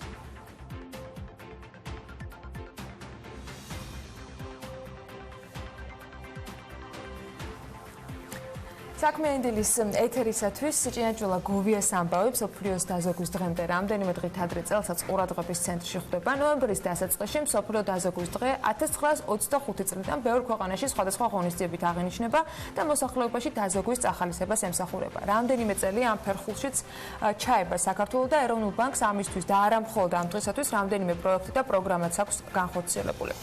კი ბატონო, ასეა, ბესო ნამჩევაძის კონდეს ხოთშუის კარგი მასალა ამ თემაზე ფორბსისთვის მოზადებული. არ მაქვს ისეთი შემოსავალი, რომ ფული დავზოგო. აი ესეთი ფრაზა ხშირად გვესმის. უმრავლესობა თანხდება კიდეც, რომ ზოგადად შეიძლება ეს თქვა ჭეშმარიტება იყოს. ბუნებრივია, რაც მეტი შემოსავალი აქვს ადამიანს, დანაზოგის გაკეთება მით უფრო უმარტივდება, მაგრამ აღმოჩნდა, რომ დანაზოგის გასაკეთებლად მხოლოდ შემოსავლის გარკვეული დონეც ნამდვილად არ არის საკმარისი. ამასთან ერთად ძალიან მნიშვნელოვანია, რომ დაზოგვის მიმართ ადამიანს კონდეს ერთგვარი კი არა, ყოველგვარი ერთგვარების გარეშე მიდრეკილება. სამხრივ ადამიანები ერთმანეთისგან განსხვავებიან. ზოგს მაგალითად შეუძლია 500 ლარის შემოსავლის პირობებში დაზოგოს.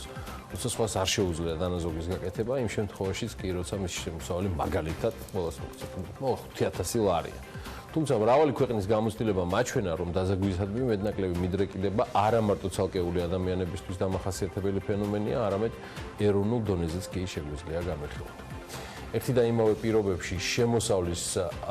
და იმავე შემოსავლის პირობებში უпростоად ზოგიერს შეუძლია მაგალითად მეტი დაზოგოს, ზოგს ნაკლები. საქართველო კი სამწუხაროდ იმ ქვეყნების რიცხვს მიეკუთვნება, სადაც დაზოგვისადმი მიდრეკილება მაღალი არ არის და ამ მხრივ ჩვენ თუ სწორად მახსოვს მე-80-ზე ადგილას ვიმყოფებით. კი, გიორგი, და ეს არის რამდენიმე წლის წინანდელი მონაცემი. დაზოგვის უნარით საქართველოს უსწრებდა ბულგარეთს, საქართველოს უსწრებდა ბულგარეთი, მონღოლეთი, რუსეთი, აზერბაიჯანი, ზამბია, აღარაფერს ამბობ ყატარზე და ჩინეთზე, რომლებიც ლიდერი ქვეყნები არიან ამ წყილს თუ ჩავხედავთ. სადღაც დღეს და რამდენად შეიცვალა ბოლო წლებში ჩვევა, რომელიც ძალიან მნიშვნელოვანია ჩვენი ბიუჯეტის განკარგვისათვის და არა მხოლოდ ამაზე დავიწყებთ საუბარს სტუმრებთან ერთად, რომლებიც სტუდიაში შემოგვიერთდნენ. წელსაც ძალიან ბევრი საინტერესო ღონისძიება არის დაგეგმილი დაზოგვის დღესთან დაკავშირებით. სალომე მოისტრაფიშვილი, გერმანული შემნახული ბანკების ფონდის ადგილობრივი წარმომადგენელი და მაია მარქარაშვილი, ეროვნული ბანკის ფინანსური განათლების განყოფილების უფროსის მოვალეობის შემსრულებელი შემოგვიერთდნენ სტუდიაში. მოგესალმებით, მადლობა ამის რომ ხართ ჩვენთან ერთად. ძალიან მოკლედ ვიკითხავ, პრინციპში წინასწარაც გავიარეთ ეს ნაწილი. არ ველოდები რომ იქნება რაღაც რიცხვები, მაგრამ მაინც როდის განახლდება სტატისტიკა დღეს რა მდგომარეობა საქართველოში, პრინციპში ამდენიმე წელია გოვია დაცოცავს. მე გადავიდეთ იმის გამო ჩეკლებილები, რომ დღეს დაზოგვის დღე არის, მსოფლიო დაზოგვის დღე და ამ თემაზეც რო ვისაუბროთ. მადლობა მოწვევისთვის. მადლობა მოგზაურობისთვის. დაზოგვა, როგორც სწორად აღნიშნეთ, ფინანსური განათლების ერთ-ერთი მნიშვნელოვანი კომპონენტია და ამდენად ის არის საქართველოს ფინანსური განათლების ეროვნული სტრატეგიის ერთ-ერთი ძირითადი კომპონენტი. ფინანსური განათლების გაზომვა, ასე ვთქვათ, მოკლე პერიოდში დიდ ეფექტს არ იძლევა. ბოლოს ჩვენს მიერ ჩატარებული კვლევის შესაბამისად ეს იყო 2016 წელს და ალბათ უახლოეს პერიოდში სადღაც 5 წლიანი ვადა მაინც უნდა გავიდეს რაღაც შედეგი ვნახოთ. თუმცა ნამდვილად უნდა აღინიშნოს, რომ ჩვენ აღნიშნეთ, რომ თუნდაც მსოფლიო დაზოგვის დღე წელს უკვე მერვედ აღინიშნება და აი ამ მერვედ საქართველოში, რა თქმა უნდა, თორე ისე რამის 100 წლიანი ისტორია აქვს და წლიდან წლამდე ჩვენს მიერ დაგეგმილი აქტივობებით, როცა მივდივართ სეგმენტებთან, ძალიან თვალშისაცემია დაინტერესება ამ კონკრეტული ღონისძიების ფარგლებში ჩვენი ძირითადი სამიზნე სეგმენტი მაინც ბავშვები არიან, იმიტომ რომ როგორც საერთაშორისო გამოცდილება აჩვენებს ადრეული ასაკიდან ფინანსური განათლების კომპონენტების დასწავლა უფრო ეფექტურია და როგორც წესი სკოლებთან, ასე ვთქვათ, სხვადასხვა აუდიტორიასთან ურთიერთობა აჩვენებს, რომ ყოველ წელს უფრო მეტია მათი მხრიდან დაინტერესება და ამითი შეგვიძლია ვთქვათ, რომ პრინციპში ცნობიერება ყოველ შემთხვევაში ამაღლებულია ამ თვალსაზრისით. კი ბატონო, დაასრულეთ აზრი და მე გადავალ კითხვაზე. ანუ ჩვენ დღევანდელი დღიდან გამომდინარე, სალომე, ვცდილობთ რომ ჩავდგეთ რაღაცა გარკვეულ ფერხულში. ფერხულში იმ სხვადასხვა ღონისძიებებით, რომელსაც როგორც მაიამ აღნიშნა, ნაწილობრივ ტარდება სკოლებში, იმიტომ რომ ეს არის ყველაზე ყურადღება მისაქცევი თემა, იმიტომ რომ ძალიან მნიშვნელოვანია განათლება, რომელსაც აუცილებლად ალბათ მოყვება აზროვნების ის ნაწილი, რომელიც მე რაღაც თქვა ჩვევაშიც გადაგივა, ანუ რაღაც კულტურის ნაწილიც რო გახდეს. რა არის კიდევ დაგეგმილი, რომელიც გვინდა რომ აი არ მოუბრუნდეთ წლიდან წლამდე და მუდმივად ხდებოდეს აღნიშნოთ ამ დღისას, აიმისოთ, რომ დაზოგვის დღე არის და მაგრამ რაღაც არის ღონისძიებები, რომელიც მე უკვე მთელი წლის განმავლობაში დაზოგვის დღის აღნიშვნა ყველა ქვეყანა სხვადასხვანაირად აკეთებს. შეიძლება იყოს ერთდღიანი ღონისძიება, შეიძლება იყოს კვირეული, რა ვიცი, ერთი წლის განმავლობაში შეიძლება კი ბატონო რაღაც გაკეთება. ეს ყველგან აღინიშნება, ხო? კი, ყველგან აღინიშნება. ახლა მე შემიძლია გითხრათ მაგალითად გერმანული გამოცდილება, რომ ეს არის ერთდღიანი ღონისძიება, მაგრამ აბსოლუტურად ქვეყნის მასშტაბით ყველა შემნახველი ბანკის ყველა ფილიალი აღნიშნავს ამ დღეს და რადგან იქ უფრო დაფარო ასე ვთქვათ მეტია, უფრო მასშტაბური ჩანს ეს ღონისძიება და რა თქმა უნდა, ჩვენ არ გვაქვს პრეტენზია, რომ გერმანიის მასშტაბებით აღნიშნოთ თავისთავად. თავარი ყოველთვის აქ არის პარტნიორები, ვინ ყავს და ვინ შემოუერთდება ამ დღეს და ვისაც აქვს წვდომა აი ზუსტად ამ აუდიტორიასთან და ჩვენი ყოველთვის პრიორიტეტი არის რეგიონები და მასშტაბიან ღონისძიებას ვფიქრობთ, რომ თბილისში არ გავაკეთოთ და ეს ბავშვების და ვინც მონაწილეობს იყოს ყოველთვის რეგიონიდან. ძალიან ესე ვთქვათ ხარში გვიდგას ის ფაქტი და გვეხმარება, რომ კომერციული ბანკები ჩართულები იყვნენ, იმიტომ რომ მათ ზუსტად აქვთ ცდომა ფილიალების მეშვეობით რეგიონებთან და მათ სეგმენტთან. ბავშვები იქაც ასე ვთქვათ სამიზნე აუდიტორია ბავშვებია, იმიტომ რომ იცოდნენ ბანკი რა არის ბანკთან ურთიერთობა, რა არის ოფიციალურად დანაზობის გაკეთება და ანაბრის გახსნა და მათ ესე ვთქვათ ლამაზ შეიძლება გადანაწილება შემოსავლების და ასე შემდეგ. კი, ამაზეც ესაუბრებიან, ამიტომ წელს გადავწყვეტეთ, რომ ზუსტად ამ პარტნიორების მეშვეობით, რომლებიც ყოველ წელს ჩართული არიან, მადლობა მინდა ამისთვის მათ გადავუხადო, ჩართულები არიან ფილიალებში აღნიშნავენ, ასე ვთქვათ, ან მოწვევით, ან თვითონ სკოლებში ვიზიტით, გააცნობენ ბავშვებს ანაბრებს, დაზოგვის კულტურას, ფულის ისტორიას, ბანკი როგორ ფუნქციონირებს და რაღაც ესე ვთქვათ, ბარიერის გადალახვის პროცესიც არის, იმიტომ რომ ვიცით, რომ რაღაც ფინანსურ სექტორთან გამოცდილება ძველი პერიოდიდან არ გვაქვს. ორთავესთან კითხოთ, ეს ძალიან მნიშვნელოვანია ბავშვები და ეს სეგმენტი, მაგრამ თვითონ კომერციული ბანკებისთვის, რომელთათვისაც ალბათ რავის გადამწყვეტი მნიშვნელობა უნდა ქონდეს ამ მიმართულებას, ისინი რამდენად აქტიურობენ და რამდენად ცდილობენ აი ამ კულტურის შემოტანას სხვადასხვა ღონისძიებების მიღების თვალსაზრისით. საკმარისია კი ეს აქტივობის დონე თუ მიაჩნიათ რომ რაღაცა მაინც უნდა დისტანცირდნენ აი ამ ტიპის დღიდან თუ აი მე მაკლია ამ კუთხით აქტივობა და მარტო მე მაკლია თუ ეს აქტივობა თორე ბევრს არამე შეიძლება მაკლია წელს წლევანდელ ღონისძიებებში ისე როგორც წინა წლებში კომერციული სექტორიდან ფინანსურ სექტორიდან კომერციული ბანკები არიან ჩართული. წელს 7 ბანკი მონაწილეობს ამ ღონისძიებებში: TBC ბანკი, საქართველოს ბანკი, ლიბერთი, ფინკა ბანკი, ტერა, ბაზის ბანკი, კრედო ბანკი. ანუ საკითხის მიმართ დამოკიდებულება ნამდვილად დაუნიშნო რომ ისე სალმებელია. ამ კუთხით ეროვნული ბანკი კომერციულ ბანკებთან ერთად ნამდვილად ესე ვთქვათ მხარდამხარ შრომობს. წლევანდელი სალომემაც აღნიშნა წლევანდელი ღონისძიებები წინა წლებისგან განსხვავებით, რომელიც უფრო გაშლილი იყო ასე ვთქვათ ფართო მასებზე და ამისთვის ვიყენებდით ინტერნეტის საშუალებებს, სოციალურ ქსელებს. წელს გადავწყვეტეთ, რომ მოდი უფრო მეტად ხარისხზე გადავიტანოთ აქცენტი და უშუალოდ პირისპირ მივიდეთ ამ ბავშვებთან. როგორც სალომემ აღნიშნა, ბანკებმა თავიანთ ფილიალებში დაგეგმეს ბავშვების ვიზიტი, რომ უშუალოდ გააცნონ. ეროვნული ბანკის მხრიდან ასეთი ღონისძიება დავგეგმეთ, რამდენიცაც განყოფილებაში არ ვართ ბევრი თანამშრომლები, თუმცა გვინდოდა შეძლების დაგვარად გავწვდენოდით ბევრ ბავშვს.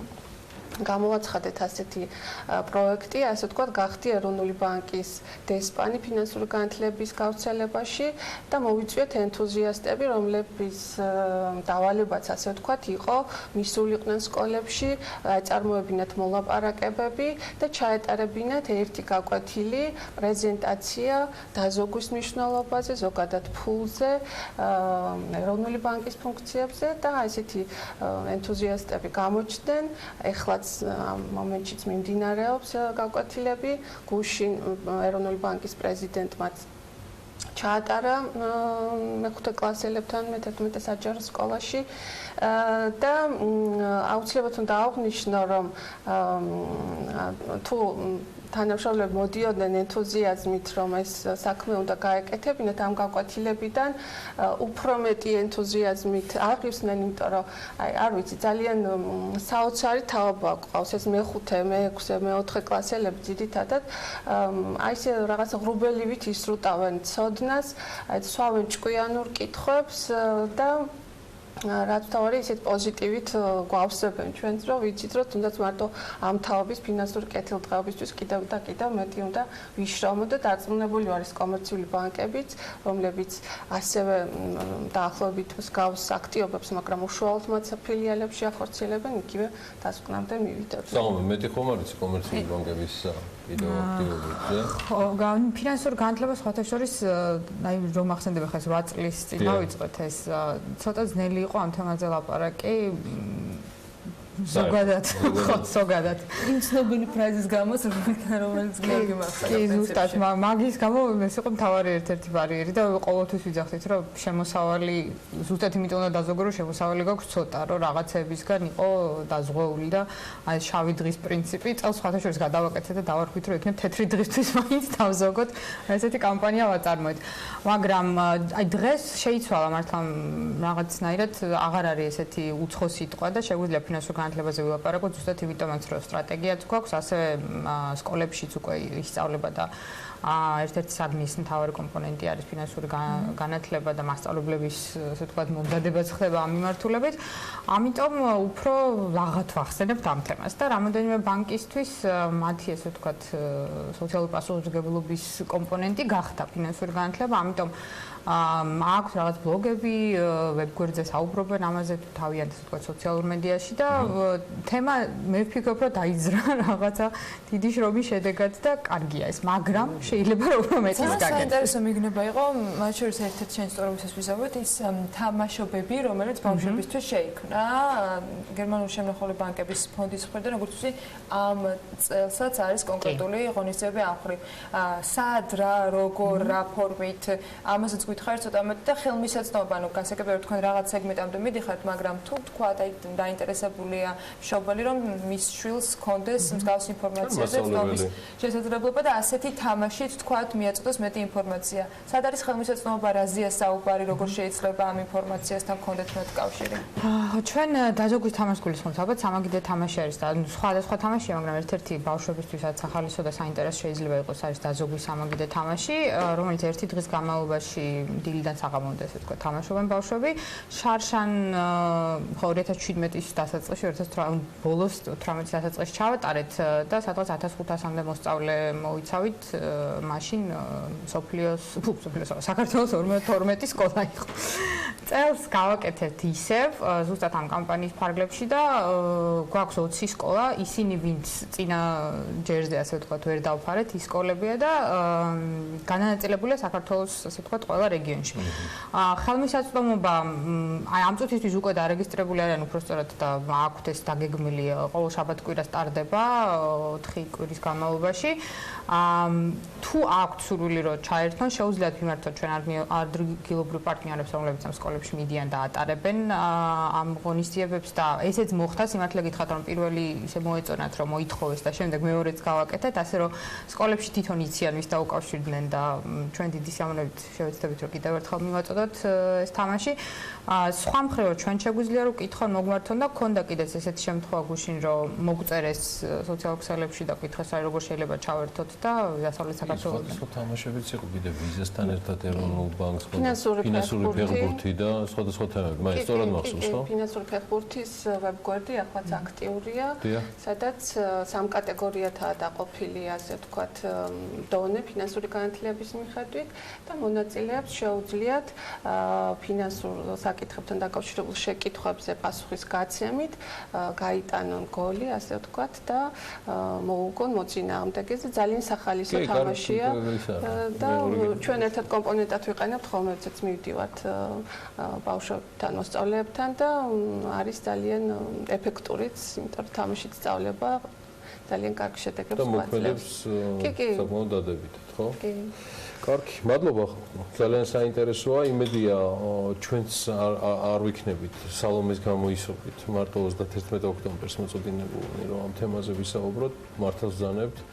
ალბათ ეს ყველაფერმა უფრო მეტად უნდა მოიცვას ის თემები, რასაც ქვია სხვების ჩართულობა და არა მხოლოდ რეგულატორის აქტიურობა, არამედ კომერციული ბანკებისას, მაგრამ 8 წლის წინანდელი მდგომარეობა სალომე, კი ბატონო, რო გვახსენდება, შეგვიძლია შედარებით თვით მაყოფილი ვიყოთ 2019 წლის მიწურულს ვიყოთ. მაია, სალომე, უღრმესი მადლობა მობრძანებისთვის.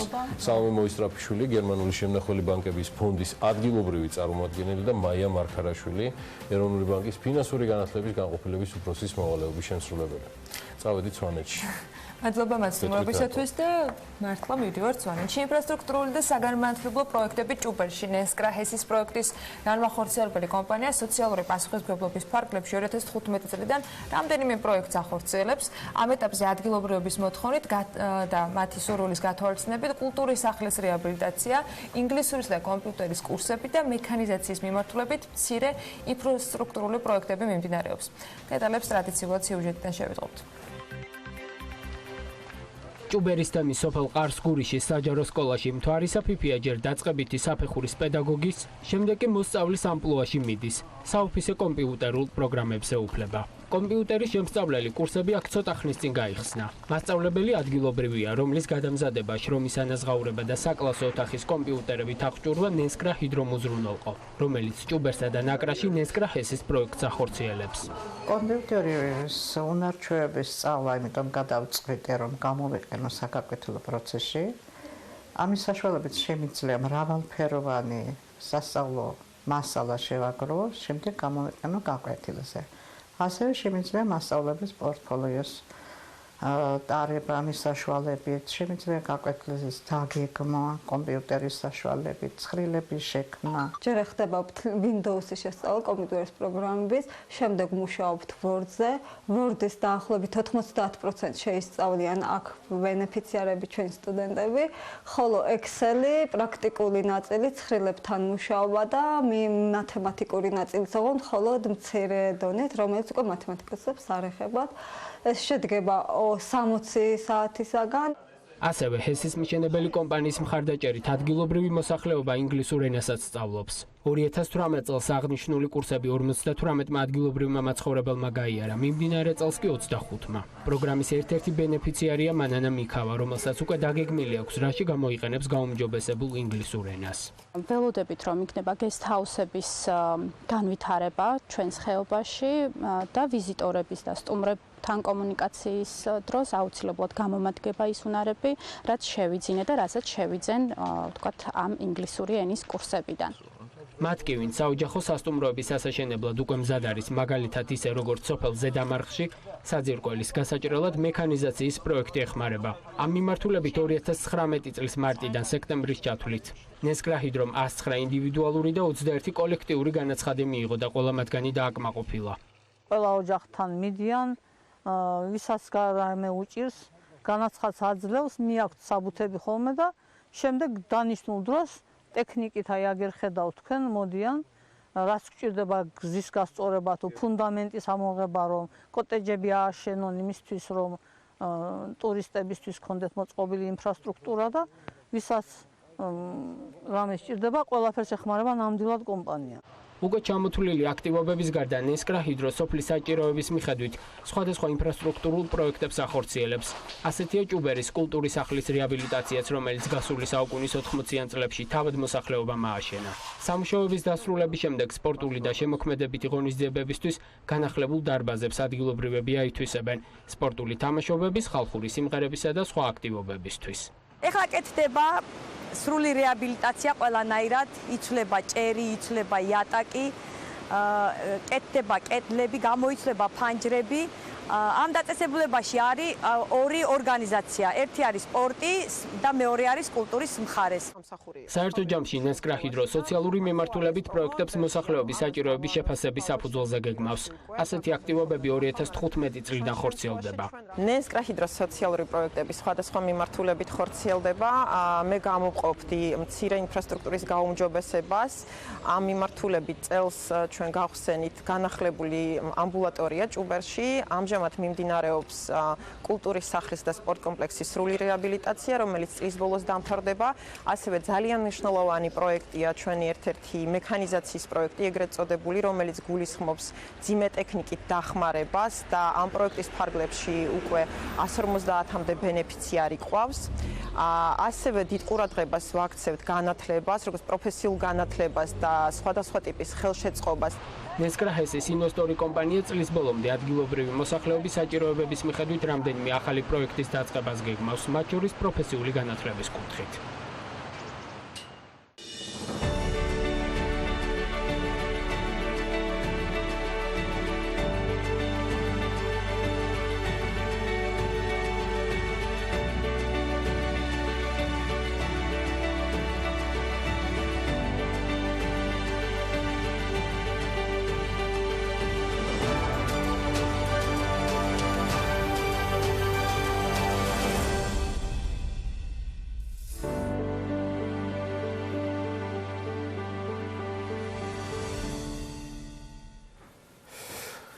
მოკლედ დედაქალაქის დამღლელი ტემპის თუ გარემოს გათვალისწინებით და ხმაურიდან თავის დაღწევას თუ გადაწყვეტ დაახლოებით 130-150 კილომეტრში იპოვით ეს ულამაზეს ადგილს თავისი ტბით, გედებით, სიმწვანით, გემრიელი საჭმელით და უამრავი და არაერთი სერვისით, რომელთაგან არც ერთს უკვე ჩამოთვლის ზედსათავებთან კავშირი არ აქვს. ადგილს, რომელზეც ახლა უნდა მოგიყვეთ, მიაგნებთ ლოპოტას ხეობაში, რომელშიც უამრავი თქვენთაგანი ნამყოფია და მიგინებაც ალბათ ამის გამო არ გაგიჭირდებათ, სადაც დრო, აი მართლა ამბობ, ჩერდება, დიდი ეჭვი მაქვს, რომ იშვიათად მოიძებნება ვინმე ვინც აქამდე არაფერი იცოდა ამ ადგილის შესახებ. მაგრამ იმაშიც დარწმუნებული ვარ, რომ დღეს კიდევ უფრო მეც გაიგებთ წალკოტით შექმნილ ბიზნესზე, რომელმაც სულ სექტემბრის ბოლოს შეძლო და ძალიან მნიშვნელოვანი რამ გააკეთა ბიზნესის თვალსაზრისით, ამაზე გქონდა ჩვენ საუბარი თავის დროზე საპარტნიორო ფონდისგან საკუთარი აქციები თითქმის 6 მილიონი დოლარად გამოიზღიდა, 5.900.000 დოლარი თუ არ ვშტები. ეს მნიშვნელოვანი და წარმატებული ფინალი იყო 2017 წელს დაწყებული პარტნიორობისა, როცა ხელი მოეწერა შეთანხმებას და ფონდმა ერთობლივად დაფუძნებულ კომპანიაში, საუბარია შეფს ლოპოტაზე, 5.400.000 დოლარის ინვესტიცია განახორციელა. მოგებული დარჩა ყველა და დარწმუნებული ვარ ამ პარტნიორობით, მათ შორის ცხადია კომპანია ლოპოტაც და გოგა მაისურაძე და სხვა მისი პარტნიორები. მანა მანჯგალაძე ეწვია სიახლეებით განახლებულ ლოპოტას, ასეთი მნიშვნელოვანი ამბის შემდეგ და ეს წალკოტზე ხელახლა მოგვიყვება, რომელიც იქ უკვე წალკოტია ცოტა მეტია, 64 თბილისთან სიახლოვეს. გოგალენდი? ოკეი. ო, სორი. კი, გოგალენდი. დილამშვიდობის. დილამშვიდობის.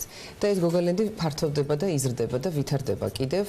შენ აი სიახლეების შესახებ ლაპარაკე, მე კიდევ ერთ სიახლეს დავამატებ, აი ხა დღე-დღეზე ახალ მშენებლობას იწყებს. ახალ სტიქიაში შედის, ეს არის დაახლოებით 10 მილიონ დოლარზეა საუბარი ინვესტიციაზე და ფართოვდება და ფართოვდება ეს არაჩვეულებრივი ადგილი. იქვე ხდება მანანა ესა, მომიხევი ცოტა მეტი თუ ეს იქნება რესტორნების ახალი ქსელი, ეს იქნება აკვაპარკი, ეს იქნება სპორტული კომპლექსი, მათ შორის ამ კომპლექსში იქნება დახურული დარბაზები, სადაც დიდ გუნდებს შეეძლებათ, კალათბურთის გუნდებზეა საუბარი, ჩამოსვლა და წვრთნის და ვარჯიშის გავლა, კორტები, ლუდსახარში, თევზის რესტორანი და ასე შემდეგ. ამისთვისაც სეგმენტს აკეთებს, რომ ახლა სპორტული ნაკადებიც მიიღოს უკვე, ხო? კი, და ამას იწყებს. რა მასშტაბზეა და უკვე ტერიტორიაზე საუბარი. მე და შენ მაინც კარგად გვახსოვს, საიდან დაიწყო გოგამ თავისი ლენდი. ორი პატარა შენობა, 7 ნომერი. დღეს უკვე 190 ნომერზე არის ასული და 5-დან 10 წლამდე გეგმა უკვე მას ესეთი გონებაში მოხაზული აქვს და ფიქრობს, რომ გააორმაგებს ამ ნომრების რაოდენობას და ნუ სადამეც დაიტევს გოგალენდი თავის მასშტაბებით, მანამდე გაფართოებას აპირებს. თუმცა არ გამორიცხავს, მას უკვე აქვს ამაზე დაწყებული გონებაში ფიქრი, რომ ლოპოტამ გადაინაცვლოს და ამ ბრენდმა სხვა ადგილიც ნახოს საქართველოში. ფილსანდრო ჩამოვიდეს არა, ხო? აი ესე რომ გაფართოვდეს ხო? ანუ ფაქტია, რომ ჩვენ თვალწინ ფაქტია, რომ 10 წლის წინ აქ იყო მარტო ტბა, ტყე და მთები, მეტი არაფერი. ანუ ის ლოკაცია, ის დაწყებული ორი ბლოკი, რაც შემძანე, ზუსტად ეგიზიდავდა ტბიდან გამომდინარე და რეალურად ლოპოტას ტბა იყო მთავარი. დღეს არის მთელი ინფრასტრუქტურა, უამრავი თემა, არ ვიცი, ხა ბავშვებისთვის ერთ-ერთი საუკეთესო კონფერენციების თემა, ამ მიმართულებას რამდენად მიაქცია ბოლომდე ყურადღება. კახეთში როცა ჩვენ შევხვედრივართ ტურიზმის სექტორის წარმომადგენლებს, მე ყველგან ხვდებოდა აი ეს თემა და ყველა ამბობდა, აი ამ ყველაფრის წამოწყები კახეთში არის გოგა მაისურაძე. მისი იგივე გია პირადაშვილი, მისი მეგობარი ხო, მასთანაც როცა ვიყავით ჩვენ, მან მითხრა რომ მე გოგა მომწამლა ამ ყველაფრით. მისი ინიცირებულია ეს ყველაფერი. შესაბამისად, მისი თითოეული განვითარების მომენტი იმ რეგიონსაც ხვანაირად ეთყობა. პრაქტიკულად მან შემოიტანა ერთ-ერთმა პირველმა ეს ვიკენდების მომენტი ხო საქართველოში და დაამკვიდრა კიდევაც, ხო? სიმართლე გითხრა ეს კორპორატიული გასვლები. ძალიან სერიოზული ისაა პირადად მას ჩადებული ყოველთვის. კი და ძალიან უნდა რომ ცოტა უფრო მეტ საერთაშორისო მასშტაბზე გავიდეს ამ მიმართულებითაც და ერთადერთ თხოვს სახელმწიფოს რომ აი ეს ფრენების მომენტი, კახეთის აეროპორტის მომენტი, როგორც ქუვეითშია მოგვარებული, ისე ბიზნესმენების კატეგორიაში, რომელიც ამბობს, რომ გახსენით თელავი. ეს არის აუცილებელი მოთხოვნა დღეს კახეთის. თელავთან დაკავშირებით იცი ისტორია. ანუ იქ ჩაკეტილი ამბავი არის, რეალურად ეს ყველაფერი არის კერძო მესაკუთრის თელავის თელავის აეროპორტი, რომელიც გვინდა რომ გახდეს საერთაშორისო აეროპორტი დაიფრინოს, თუმცა შეთანხმება არსებობს ტავ-ჯორჯიასთან, ეს ძველი ჯერ კიდე, რომელიც ფარავს მათ შორის ამ ტერიტორიასაც. ანუ სუფთა ჭრელო პეპელას აბსოლუტურად, ანუ არის ინვესტორი, შეიძლება განხორციელება, მაგრამ იმის გამო რომ არის ხელშეკრულება კონკრეტულ რადიუსზე, ამის გამო ეს სამწუხაროდ არ გამოდის. ანუ რაც უნდა გია პირადაშვილს, რაც უნდა გოგა მაისურაძეს, მათ ვინც ეს წალკოტები ამოქოქეს ადგილზე, აი ამ ამბის გამო არის სამწუხაროდ ჩიხში ამ ეტაპზე ჯერჯერობით შეცვალა. ამის მოთხოვნა არსებობს და ამის ერთ-ერთ მთავარ თემად ამას აყენებს გოგაც. კი, იმისთვის ეს ერთ-ერთი მთავარი პრობლემა, არა მარტო თემა, პრობლემაც ეს არის მთავარი. Ну, X პრობლემა რომ კადრების გადინება, კადრების მომზადება, პროფესიონალიზმი პრობლემა არის, ამას პრაქტიკულად ამაზე ყველა საუბრობს. თუმცა, მან ახაც მონახა გზა, გამოსავალი, თვითონ მივიდა უშუალოდ სკოლებში. მიაკითხა ახალგაზრდებს, მარტო წელს 150-ზე მეტი ახალგაზრდა ყავდა მას, რომელსაც ტრენინგით ჩაუტარა, ნაწილი დარჩა კიდევაც სამუშაოდ, ნაწილმა გაიარა, თქვა სამზარეულოში ტრენინგი, თქვა მომსახურეობის სერვისი შეისწავლა და ძალიან კმაყოფილი ამ შედეგითაც. ანუ სხვადასხვა მიმართულებით ფიქრობს და ყველაზე მნიშვნელოვანი რაც მან შეინარჩუნა 10 წლის განმავლობაში, რისთვისაც ლოპოტაში ჩვენ ჩავდივართ და მოთხოვნილება არსებობს, ეს არის სიმყუდროვე სიმშვიდე.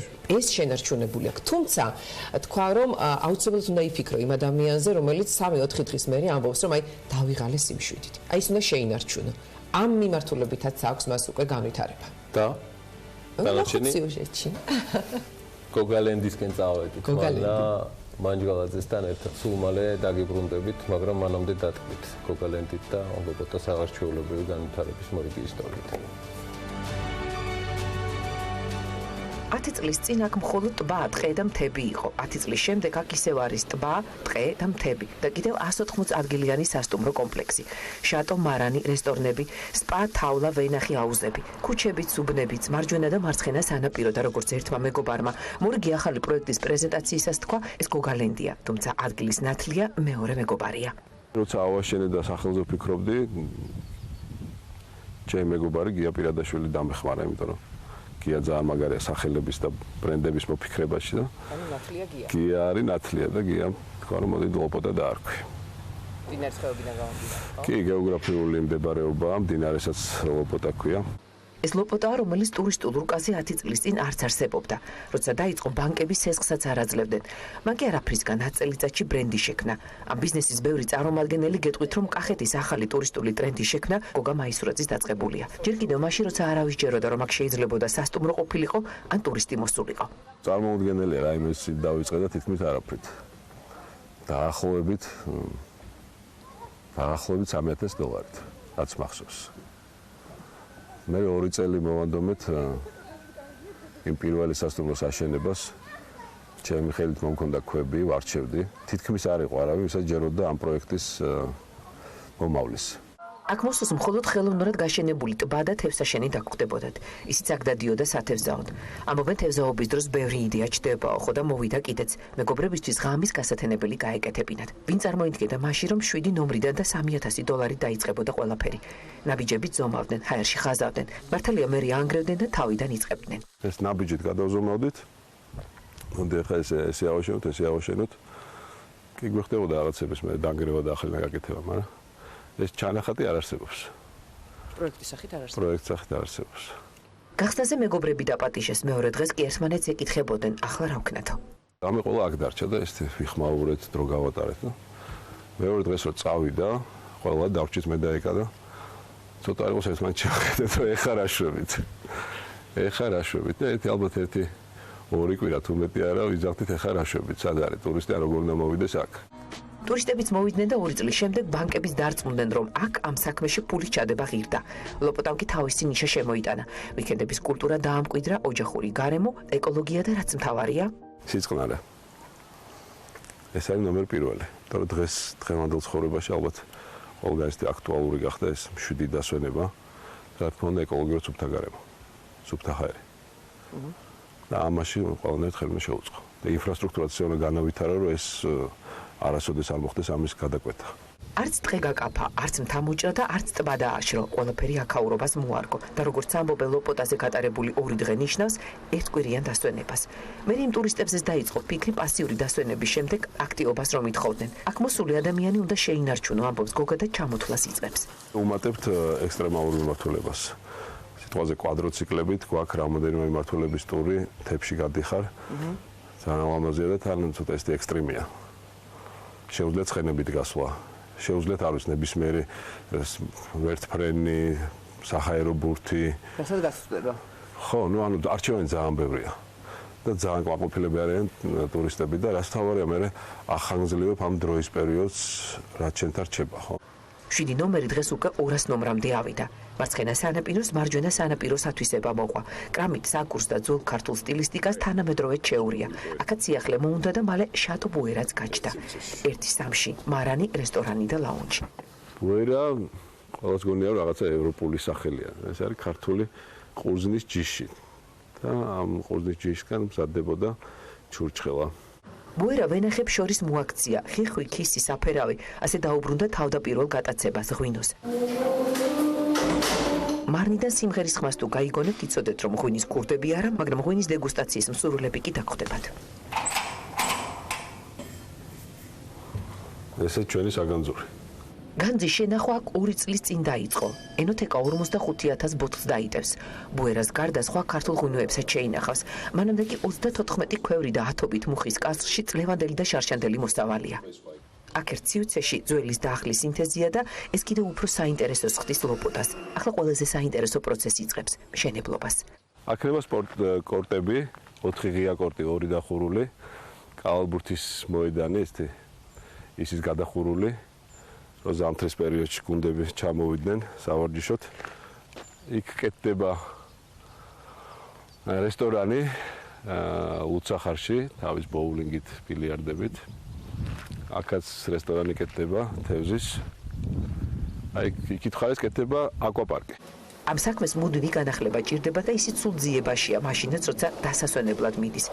დეტალები ყველაზე მნიშვნელოვანია, მაგრამ მთავარი მომსახურეობაა. როცა ამ ბიზნესში ხარ, გაინტერესებს სერვისი როგორ არის, გაინტერესებს სათო ნიუანსი, სასტუმროში რა ხდება, რომ ეგ არის მაგალითებით ვითარდება. აი ხან გიფიქრია, რომ ეს ხალხი როგორ ახერხებს ამ დონის სერვისის მიღწევას, რომ აი ყველა იცინის, ყველა მაგრად გემსახურება.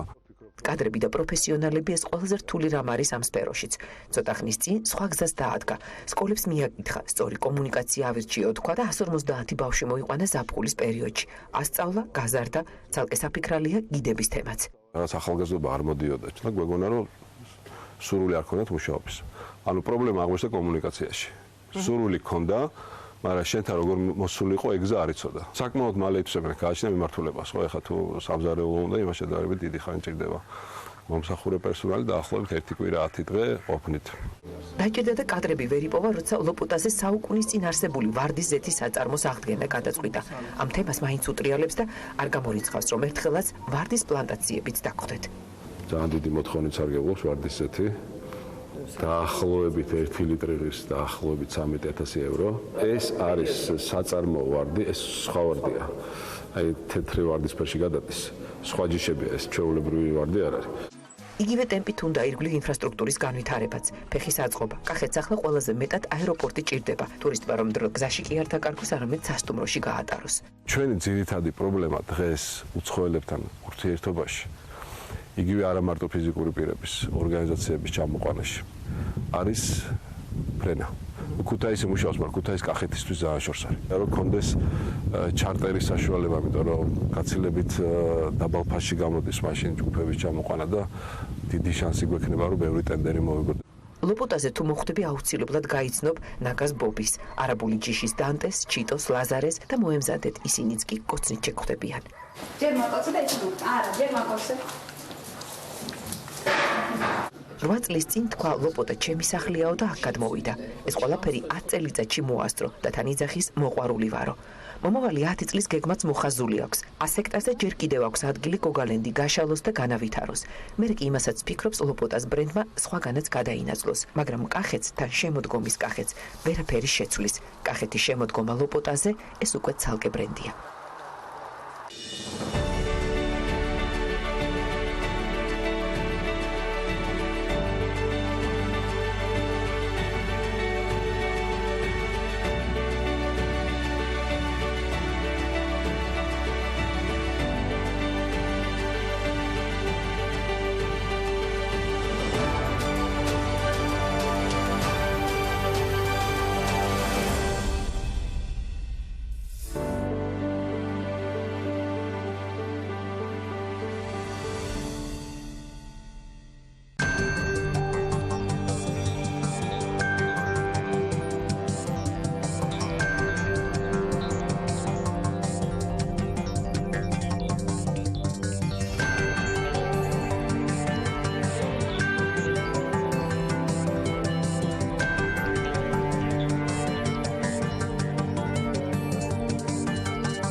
სააგენტოს აწარმოეს საქართველოში მხარდაჭერით ქალის და მამაკაცის ტყავის აქსესუარების წარმოებმა კომპანიამ გეფერინმა პროდუქცია ქუვეითში ექსპორტზე გაიტანა. ეს შესაძლებლობა კომპანიამ გეფერინსა და ქუვეითურ კომპანია A&M კომპანიის ხელშეკრულების გაფორმების შედეგად მოახერხა. კომპანია A&M კომპანია ქუვეითში ერთ-ერთი უმსხვილესია, რომელიც ტყავის იმპორტირებულ პროდუქციას ქვეყნის მასშტაბით ყიდის. ეს შანსი კომპანიამ სააგენტოს დახმარებით ჰონკონგის პოლიტიკურ გამოფენაზე ყოფნისას მიიღო, როცა მომავალ პარტნიორთან პირველი კომუნიკაცია შედგა. ახალ შესაძლებლობებზეც ვისაუბრებ სტუდიაში სტუმრებთან, თუმცა იქამდე გეფერინის მორიგ წარმატებაზე მოგვიყვებით. ილია გეფერიძე, კომპანია გეფერინის დამფუძნებელი და რომან კეჟერაშვილი, სააგენტოს აწარმოის საქართველოში ექსპორტის მენეჯერი გვერდებიან ეთერში. დილა მშვიდობის მოგესალმებით. გილოცავთ ახალ კონტრაქტს და წარმატებას. გილოცავთ და გითხრათ რომ გითხრათ დეტალები, როდის და რა მოცულობის ასეთ პროდუქციას გაიტანთ უკვე ექსპორტზე. მოგესალმებით, მადლობა გიხდით გადაცემაში მოწვევისთვის. გეფერინმა 2019 წლის მარტის თვეში მიიღო აწარმოა საქართველოში დაფინანსებით APLF-ის გამოფენაზე, სადაც უამრავი კომპანია იღებს მონაწილეობას. ასევე ჩამოდიან ბაიერები მსოფლიოს სხვადასხვა ქვეყნიდან. ერთი სიტყვით ეს არის შესაძლებლობა, სადაც შეგიძლია აჩვენო შენი პროდუქცია პოტენციურ ბაიერებს. ძალიან დიდი დაინტერესება გამოიწვია ჩვენმა პროდუქციამ, გამოვყოფთ რამოდენიმე კუთხეს, ერთი იყო ჩვენი დიზაინი, მეორე იყო ჩვენი საბითუმო ფასი და მესამე იყო მინიმალური მოთხოვნა. მაგალითად, ჩინურ კომპანიებს ჰქონდათ 500 ერთეულის მოთხოვნა ერთ პროდუქციაზე, ჩვენ მქონდა 30, რაც უპირატესობაში გვაყენებდა პოტენციურ ბაიერებთან. გავაფორმეთ ხელშეკრულება A&M კომპანიისთან, რომელიც არის ქუვეითში ერთ-ერთი უმსხვილესი კომპანია. და თავიდან დაგვიყვეთ თქვენი მოთხოვნა იყო რომ ერთ ჯერზე 30 პროდუქტი წაიღოთ თუ რას გულისხმობს ეს მოთხოვნა? ანუ ეს არის შეკვეთის ფორმა, როდესაც მიდიხარ კომპანიასთან აქვს სურს მასთან შეკვეთა, ის გეუბნება რომ თქვენ უნდა შემიკვეთოთ მინიმუმ 30 ერთეული ერთი პროდუქტი. არ აქვს მნიშვნელობა რომელი პროდუქტი იქნება. და ჩინურ კომპანიებს აქვს 500 და ეს დიდ უპირატესობაში გვაყენებდა მათთან. კი, ასევე ძალიან ყურად საღები ფაქტი არის ის რომ ჩვენ შევძელით ჩვენი საბითუმო ფასი იდენტური გახდა ჩინური კომპანიების. რაც ვფიქრობ ძალიან დიდი წარმატება არის. პირველ რიგში წაიღეს მათმა რამოდენიმე ნიმუში, ყველა პროდუქტი თითო-თითო ცალი და ცადეს თავიანთ მულტიბრენდულ მაღაზიებში თუ როგორ გაიყიდებოდა ჩვენი პროდუქცია. ოქტომბრის თვეში დაგვიბრუნდნენ ექსკლუზიურ ხელშეკრულებას და ეხლა გვიკეთებენ დიდი მოცულობის შეკვეთას და რომელიც გაიყიდება ისევ მაღაზიებში დიდი რაოდენობით. რა მოცულობაზე არის საუბარი, რა ვადიან ხელშეკრულებაზეა საუბარი და თქვენს წარმოებაში ეს დამატებით რა საწარმოო სიმძლავრეებს მოითხოვს? მოცულობა არის პირველ ეტაპზე $10,000-მდე არის ეს ხელშეკრულება, მაგრამ ეს არის ყოველ მეორე თვეს უნდა გააკეთონ მსგავსი ტიპის ხელშეკრულება. მათმა შეიმუშავეს მარკეტინგული გეგმა მთელი ქუვეითის მასშტაბით და დაიწყება აქტიური გაყიდვები. რაც შეეხება წარმოებას, ჩვენ დავიმატეთ 150 კვადრატულ მეტრამდე ჩვენ საწარმოში ფართი და ფართოვდებით და ანუ შევძლებთ ჩვენ რომ მოემსახუროთ ამ ექსკლუზივი გაქვთ მიცემული ხო? კი, ერთწლიანი ხელშეკრულება არის. ერთწლიანი ხელშეკრულება არის გაგრძელებით 3 წლამდე. ჩვენ რო საუბრობთ ხოლმე რომ გამოფენებზე საუბრობთ და ვაანონსებთ ასე თქვა კომპანიების სიგ წასვლას და შემდეგ რაღაცნაირად გვინდა ხოლმე რომ შევაჯამოთ რა შედეგები ჩამოვიდა. ეს პირველი არ არის ხო? როდესაც გამოფენაზე შედგა კომუნიკაცია კომპანიასთან გეფერინისთვის. კი ბატონო, გეტყვით, გეფერინმას 3 საერთაშორისო გამოფენაზე მიიღო აწარმოა საქართველოს დაფინანსებით მონაწილეობა და ჩვენ შევძელით გავსულიყავით ექსპორტზე ისეთ ქვეყნებში, როგორიც არის სინგაპური, ქუვეითი და ჰონკონგი. ჰონკონგში მარტო ექსპორტზე არ გაგვიტანია პროდუქცია, წინა წელსაც ვიყავით აღნიშნულ გამოფენაზე და ჩვენ გავხსენით ჩვენი კიოსკის ტიპის მაღაზია, ისეთ სავაჭრო ცენტრში, რომელიც როგორც ყველაზე ძვირადღირებული სავაჭრო ცენტრის ტოპ-10-ში არის, ჰარბორ სიტიში. და დღესაც ფუნქციონირებს ეს ჩვენი მაღაზია იქ. როგორი ძალიან დიდი წარმატება იყო ჩვენი კომპანიის და არა მარტო ჩვენთვის ზოგადად. სანამ უშუალოდ თქვენ პრაქტიკას და გამოცდილებას გაუზიარებთ იმ ადამიანებს, ვინც მომავალ შესაძლოა ამ გამოფენებში მიიღო მონაწილეობა, მე სააგენტოს წარმომადგენელთან მინდა გადავინაცვლო. პრინციპში ეს არის იმის მაგალითი, რაზეც ჩვენ საუბრობთ ხოლმე და ის შედეგი, რომელიც თქვენ კიდათ, რომ პრინციპში მიიღოთ, როცა ასეთ გამოფენებში თქვენ საბენეფიციარებს გარკვეულწილად ეხმარებით რომ მოხვდნენ. რა შესაძლებლობა დაინახეთ დამატებით ამ გამოფენებიდან გამომდინარე, ვისაუბრებთ კიდევ ერთ გამოფენაზე, რომელსაც სააგენტო უზრუნველყოფს, მაგრამ აი ამ კონკრეტული მაგალითის შემთხვევაში უფრო მეტად თანხებზე რო ვისაუბროთ და აი მოგებაზე, იმიტომ რომ ყველაფერი დაცულადი არის ჯამში, როცა სააგენტო რაღაც თანხას ხარჯავს და შემდეგ მან სახელმწიფო ბიუჯეტს უნდა მოუტანოს დამატებითი შემოსავალი. რა მაგალითი არის გეფერინის შემთხვევაში? მოგესალმებით კიდევ ერთხელ, ილიას კიდევ ერთხელ ულოცავ ნახშულ წარმატებას და ნამდვილად თვალსაჩინო მაგალითი არის ჩვენთვის, რომ საშუალო და მცირე მეწარმე ექსპორტიორი ასე წარმატება აღწევს, ჩვენთვისაც ძალიან დიდი мотиваცია არის ეს. ჩვენ არა მარტო ამ სექტორში იცით, რომ სხვა სექტორებითაც ვართ დაკავებული და წლის განმავლობაში შეიძლება ითქვას, რომ ათეულობით ასეთ ტიპის ორგანიზებას უწევთ ორგანიზებას და თანადაფინანსებას ქართული ექსპორტიორი კომპანიებისთვის და ჯამში ამ წლებში გაფორმებული კონტრაქტების ღირებულება და მოსავალდენის შეკვეთების ჩვენო დირექტორმა თქვა, ეს არაერთხელ არის $60 მილიონი სააგენტოს დაარსების დღიდან. 2018 წელს ეს იყო $30 მილიონამდე, რაც შეეხება თანხის ჩვენი დახარჯული ბიუჯეტი ეს იყო დაახლოებით $3 მილიონზე მეტი, ანუ თანაფარდობა არის შესამჩნევი.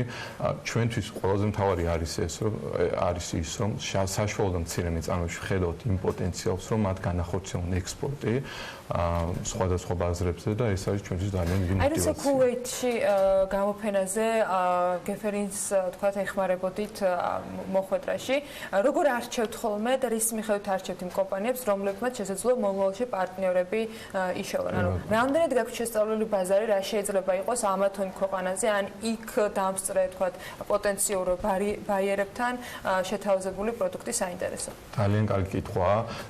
პირველ რიგში მინდა აღვნიშნო, რომ გეფერინთან ერთად კიდევ ორი ქართული კომპანია მონაწილეობდა აღნიშნულ გამოფენაში და ჩვენთვის ეს არის ერთ-ერთი ინდიკატორი ამ მინიმუმ 3 ან 4 კომპანია მაინც უნდა იყოს დაინტერესებული და ჩვენც დავაფასებდეთ, რომ მათ აქვს პოტენციალი, რომ მივიღოთ გადაწყვეტილება, ანუ ერთ კომპანიას არ ვერგებით, ასე რომ ვთქვათ, ჩვენ კომპანიებთან გავდივართ კონსულტაციებს, როცა ხდება შერჩევა, შემდეგ ხდება ოფიციალურად სხვადასხვა საკომუნიკაციო არხებით გავრცელება, რომ კომპანიების მხრიდან არის დაინტერესება და ვისაც არ ქონია ჩვენთან კომუნიკაცია, რომ მათაც ჰქონდეთ საშუალება დარეგისტრირდნენ და ჩვენ გვაქვს ასევე ექსპორტის ზაობის ტესტი, სპეციალურ ფორმატში შემუშავებული, რომელსაც ვავსებინებთ, შემდეგ ჩვენ რეკომენდაციებს ვაზრობთ, თუ არიან მზად თუ არა ჩვენ ზოგადად საშუალო მცირე მეწარმეებთან გვაქვს შეხება, არიან მზად თუ არა ამ ეტაპისთვის ექსპორტზე, იმიტომ რომ მათი მხრიდანაც გარკვეულ კონტრიბუციას მოითხოვს, ჩვენ მხოლოდ თანადაფინანსებაში შევდივართ და მათაც ხარჯი უნდა გაწიონ ამ შესაბამის გამოფენაში მონაწილეობისთვის.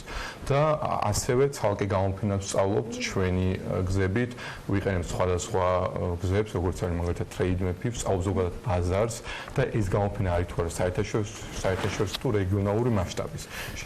შესაბამისად ეს ერთობლიობაში ამ ყოველთვის ერთობლიობის გათვალისწინებით ხდება გადაწყვეტილების მიღება, ანუ ეს არის ჩვენი მხრიდან გარკვეული ანალიზის შედეგი და რა თქმა უნდა კომპანიების შეხედულებებს და კონსულტაციებს ვითვალისწინებთ. ამ შემთხვევაში რა იყო მთავარი мотиваცია? ინტერესი არსებობდა? ამ შემთხვევაში ილიამ სწორად აღნიშნა, რომ ჩვენ 2018 წელს უკვე მივიღეთ მონაწილეობა, მოხდა შეფასება ამ კრიტერიუმების მიხედვით, რაც უკვე აღნიშნე. 2018 წელს კომპანია გეფერმა როდესაც მინდა ვთქვა, როდესაც პირველად მივდივართ გამოფენაზე, მაინც და მაინც შედეგს ესე თანხმობრივად არ ველოდებით, უფრო საექსპორტო პოტენციალის დადაცნობა რომ მოხდეს ქვეყნის, ამას ვცდილობთ, მაგრამ პირველივე წელს მოხდა ის, რომ ყველაზე პრესტიჟულ სავაჭრო ცენტრში კომპანია გეფერმა გახსნა კუნძულის ტიპის მაღაზია. შესაბამისად მივხვდით, რომ ფაქტი იყო უკვე, რომ გამოფენაც საინტერესო და ბაიერებიც ძალიან რელევანტურები იყვნენ და ეს კომპანიები, ჩვენი მიერ შეჩეული კომპანიები იყვნენ შესაბამისი და რელევანტურები. ამიტომ 2019 წელს ძალიან მარტივად მოხდა გაწყვეტილების მიღება, ისევ კომპანიებთან იყო რა თქმა უნდა კონსულტაცია, მაგრამ უკვე გამოფენის შესახებ ანალიზი აღარ გავუკეთებია, იმიტომ რომ ფაქტი ქონდა და წარმატება. ესეთი რაღაცა სექტორული რაღაც პატარა ჭრილში ანალიზი არ ჭირდება იმ გამოფენას, რომელსაც ახლა უნდა კითხოთ. აი ძალიან დიდი გამოფენაა ჩინეთში, China International Import Expo, რომელზეც ქართული კომპანიების მიდიან, სამზადისი უკვე დასრულებულია თუ არა, ამაზე რომ მოვყვეთ, რამდენი კომპანია იქნება და სექტორები აქ როგორ ირჩევა იმის მიხედვით, რომ ძალიან დიდი გამოფენა, ბაიერები მოდიან, რა ვიცი, ყველა ქვეყნიდან. კი ბატონო, მადლობა ამ შეკითხვისთვის. სამზადისი უკვე ფაქტობრივად დამთავრებულია. 5 ნოემბერს იწყება აღნიშნული გამოფენა, ბიზნეს პავილიონი კომერციული ნაწილი მთავრდება 10 ნოემბერს, ხოლო სამთავრობო ქვეყნების ეგრეთ წოდებული პავილიონი მთავრდება 20 ნოემბერს. ჩვენ მოგესალმებით 2018 წლის 1 იანვრიდან უკვე გვაქვს თავისუფალი ვაჭრობის ხელშეკრულება ჩინეთთან და ჩინეთი ჩვენთვის განიხილება როგორც ერთი სტრატეგიულ ბაზრად. ამ წელს სააგენტოს მხარდაჭერით და თანადაფინანსებით და მთლიანად ორგანიზებით ტექნიკურ ხარისხის ორგანიზებაში თავიდან ბოლომდე სააგენტოა ჩართული, იღებს 33 ქართული კომპანია საკმაოდ დივერსიფიცირებული პორტფელით მონაწილეობას. ეს სექტორები არის საკვები და სასმელი და შემდეგ კერძოდ ჩავთვლით თუ რა პროდუქტებს მოიცავს ეს და არის ასევე საფეიქრო, მათ შორის კომპანია გეფერინც იღებს მონაწილეობას. ანუ 30 კომპანია არის საკვები და სასმელის წარმომავლები, 3 არის საფეიქრო მასიური წარმომავლები, იმიტომ რომ აქ არის ძირითადად ჩინეთის იმპორტზე გათვლილი განმტვენი არის ყველაზე დიდი 150-ზე მეტი ბაიერი ესწრება და ჩვენ ამის მიხედვით ვარჩევთ რამდენად მასიური წარმომავლები არიან და რამდენად შეუძლიათ აღნიშნული პოტენციურად შეკვეთების დაკმაყოფილება. საკვები და სასმელში გვაქვს ძალიან დივერსიფიცირებული სექტორი, ღვინო არის მხოლოდ 13 კომპანია, დანარჩენი არის მოიცავს ყავას, ჩაის, კენკოვან კულტურებს, ასევე თაფლს და ასე შემდეგ. ამ სიაგზელი არის, ასევე არის კონიაკი, ვისკი, პროსეკოს ტიპის ალკოჰოლური სასმელი, ბიო და ორგანული ნატურალური წვენები, ასევე ნექტარინზე დამზადებული ნატურალური წვენები. ეს საკმაოდ უძველია, რაც ძალიან გვახარებს, იმიტომ რომ აღნიშნულ გამოფენა ზოგადად არის ჩინს იმპორტზე გათვლილი, მოიცავს აბსოლუტურად ყველა სექტორს და ამ შემთხვევაში ჩვენ ჩათვალეთ საჭიროდ რომ მხოლოდ ამ ორ სექტორზე გაგვეკეთებინა ფოკუსი, იმიტომ რომ სხვა სექტორებში ჯერ ჩვენ ინდუსტრიები არც არიან მზად ზოგი შემთხვევაში არც ყავს წარმომადგენლები სხვა მიმართულებით. და ბოლოს შეჯამებისაკენ აი მსგავს გამოფენაზე მათ შორის იმ ადამიანებისთვის ვინც მონაწილეობას მიიღებენ და მათთვის ვინც მომავალ გამოფენებში შეეცდება რომ საკუთარი პროდუქტი შესთავაზოს პოტენციურ დამკვეთებს. ილიად ძალიან მოკლედ მითხრათ ერთგვარი ფორმულა და გზა რომლითაც თქვენ ამ კონტრაქტამდე მიხვდეთ. რა ხდება გამოფენაზე, რა გზა უნდა გაიაროს კომპანიამ და რა თქვათ შეცდომები ან დაბრკოლებები შეხვდათ თქვენ გზად, რომელიც შეიძლება სხვა ქართულმა კომპანიებმა გაითვალისწინონ. რამოდენიმე ფაქტორი არის მნიშვნელოვანი, ერთ-ერთი რაც არის, უნდა ჩავშდეთ ჩვენ ჩარჩოებში, ანუ ქართული კომპანიები ძირითადად მიმართავენ რაღაც ქართული ორნამენტებით აკეთონ პროდუქცია და ამ ხერხს იყენებენ. ჩვენ უნდა ვიფიქროთ მასშტაბურად, ჩვენი დიზაინი მიყვება თანამედროვე ტენდენციებს და ძალიან რთული აღიქვას რაღაც ქართული ორნამენტები. ეს იმას არ ნიშნავს, რომ უნდა გააკეთონ. უბრალოდ ეს არ უნდა იყოს ძირითადი მასობრივი წარმოება. სხვა მოთხოვნებია, ხო? ხო, ძირითადი მიმართულება რა. იქ უნდა განსხვავდებოდე რაღაცის სხვისგან. ანუ ჩვენი ბრენდის კონცეფცია ზუსტად ამისგან შედგება, რომ ჩვენი პროდუქცია არის განსხვავებული დიზაინის, ლიმიტირებული მოდელები და ეს ამან მოწონება დაიმსახურა როგორც საქართველოში, ისე სხვა ქვეყნებშიც. და დანიშნულოვანი ფაქტი არის საფასო პოლიტიკა. როდესაც მივდივართ, ჩვენ უნდა გქონდეს განსაზღვრული კონკრეტულ ბაზარზე რა საფასო პოლიტიკა უნდა გქონდეს. ანუ ძალიან ბევრი ქართული კომპანიისგან მინახავს, რომ იქ უკვე იბნევიან და ვერ ხვდებიან რა ფასი უთხრან კონკრეტულ ბაზარზე და ეს იწვევს ძალიან დიდ პრობლემას. წინასწარ მომზადება ჭირდება მაგათ ყველას და ეს შესაძლებელი არის მათ შორის კონსულტაციებით აწარმოe საქართველოს. კი, რა თქმა უნდა, энэ ამ ხრივ გამორჩეული არის, იმიტომ რომ ყველა საკმაოდ მომზადებული მიდის ხომ და ეს არის მე ვფიქრობ ყველაზე მნიშვნელოვანი. პოტენციურად შენ შემწყვილოს რაც შეიძლება პრობლემა და კითხვა ქონდეს, წინასწარ უნდა იყოს მომზადებული და იქ გამოფენის დროს არ უნდა გიწევდეს კომერციულ პირობებზე მოლაპარაკება. რაღაც ჩარჩო უნდა ქონდეს შექმნილი, მე რა თქმა უნდა მოლაპარაკება და ყველაფერი, მაგრამ უნდა იყოს წინასწარ მზად. ეს არის ძალიან მნიშვნელოვანია აჩვენოს შემზაობას, რომ ხარ მზად მოლაპარაკებისთვისაც და მზად ხარ ექსპორტისთვის. ანუ ეს ჩვენთან შეუძლია რა თქმა უნდა კონსულტაცია თუ რა ბაზარზე რა საფასო პოლიტიკა შეიძლება იყოს, მაგრამ ამ შემთხვევაში პირველ რიგში არის კომპანიის პასუხისმგებლობა, იმიტომ რომ ჩვენ რა თქმა უნდა კომერციულ პირობების შემუშავებაში იმპერატიულად ვერ ვერევით, ჩვენ მხოლოდ რეკომენდაციური ხასიათი გვაქვს და ამიტომ თვითონ კომპანიამ უნდა იმუშაოს ძალიან ბევრი, ეს არის ჩვენი რეკომენდაცია.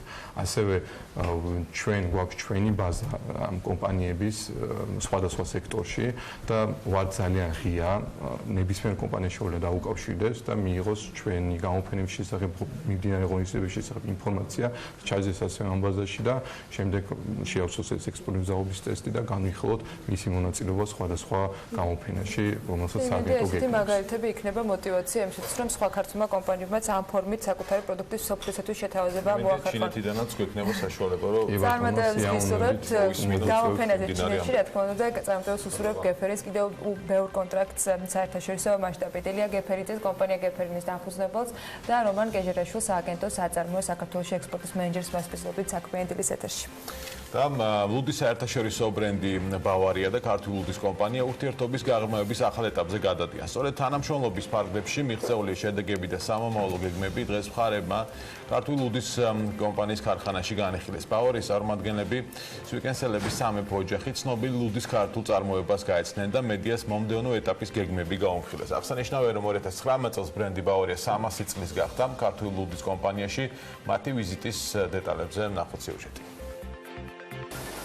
უკვე 4 წელია ქართული ლუდის კომპანიის მაღალტექნოლოგიურმა ქარხანამ ლუდის სამსაუკუნოვანი ბრენდის ბავარიას გემო გაიგო. ამ ბრენდს მსოფლიოს მასშტაბით და მათ შორის საქართველოში სვინკელსების სამეფო ოჯახი წარმოადგენს. ლიცენზიის მიღებიდან დღემდე გავლილი ეტაპები კი ოჯახის წევრებმა ადგილზე პირადად ჩაიბარეს. სწორედ ამ თანამშრომლობის შედეგად ლუდის ლიცენზირებულ ბრენდებს შორის ბავარიამ საქართველოში ლიდერის პოზიციები დაიკავა. ჩვენ თანამშრომლობა 4 წლის წინ დავიწყეთ. მახსოვს, რომ თავიდანვე ამ ქარხნის ტექნიკური აღჭურვილობით ნამდვილად შტაბ-ეშტილებების ქვეშ ვიყავი. ჩვენ ბავარიის ჩამოსასხმელად ლიცენზია ზედაზე, სწორედ წარმოების უმაღლესი ხარისხისა და ტექნიკური აღჭურვილობისთვის მივეცით. ჩვენი ოჯახისთვის მნიშვნელოვანია რეგიონში ისეთი პარტნიორის ყოლა, როგორიც არის ზედაზენი. თანამშრომლობის 4 წლის თავზე შეგვიძლია ვთქვათ, რომ ბავარიის წარმოების მოცულობა საკმაოდ დიდია, რაც ყოველწლიურად იზრდება. შევაჯამეთ 4 წლის თანამშრომლობის შედეგები, რომელიც მართლაც მართლა ძალიან განსხვავებული არის და წარმატების ძალიან კარგი ისტორია არის, იმიტომ რომ 4 წლის განმავლობაში ბრენდი ბავარია საქართველოში არის ერთ-ერთი ლიდერი ბრენდი, რომელიც ძალიან ესე ვთქვათ, კარგ შედეგებს აცვლებს და მომხმარებელთვის ძალიან ახლობელია და ძალიან მისაღები ბრენდი არის. ბავარიას გრძელვადიანი გეგმები მხოლოდ საქართველოს არ ეხება. ქართული ლუდის კომპანია ამ ბრენდს საექსპორტო ბაზრებზეც გაიტანს, რისთვისაც მოსამზადებელი სამუშაოები უკვე აქტიურად მიმდინარეობს. დავგეგმეთ მომავალი წელი და ასევე საუბარი შეეხებოდა ახლო სამეზობლოში, რომ მათი წარმომადგენლობა ვიკისროთ ჩვენმა კომპანიამ. და აქედან გამომდინარე ამ საკითხებთან დაკავშირებით მიდიოდა საუბარი. რაც შეეხება ქვეყნებს, სადვიქნებით წარმოდგენილები, ამას ალბათ უახლოეს მომავალში უკვე დავაკონკრეტებთ ისე, რამოდენიმე ქვეყანა განიხილება. 2020 წლიდან ქართულ ბავარიული მიზნები სავარაუდოდ ახლო აღმოსავლეთის ქვეყნების ბაზრებს დაფარავს. საფუძველი კი გრძელვადიანი თანამშრომლობის შეთანხმებაა, რომლის მიხედვით საქართველოში 2026 წლამდე ბავარიის ბრენდი მხოლოდ ქართული ლუდის კომპანიის საწარმოო ხაზებში დარჩება.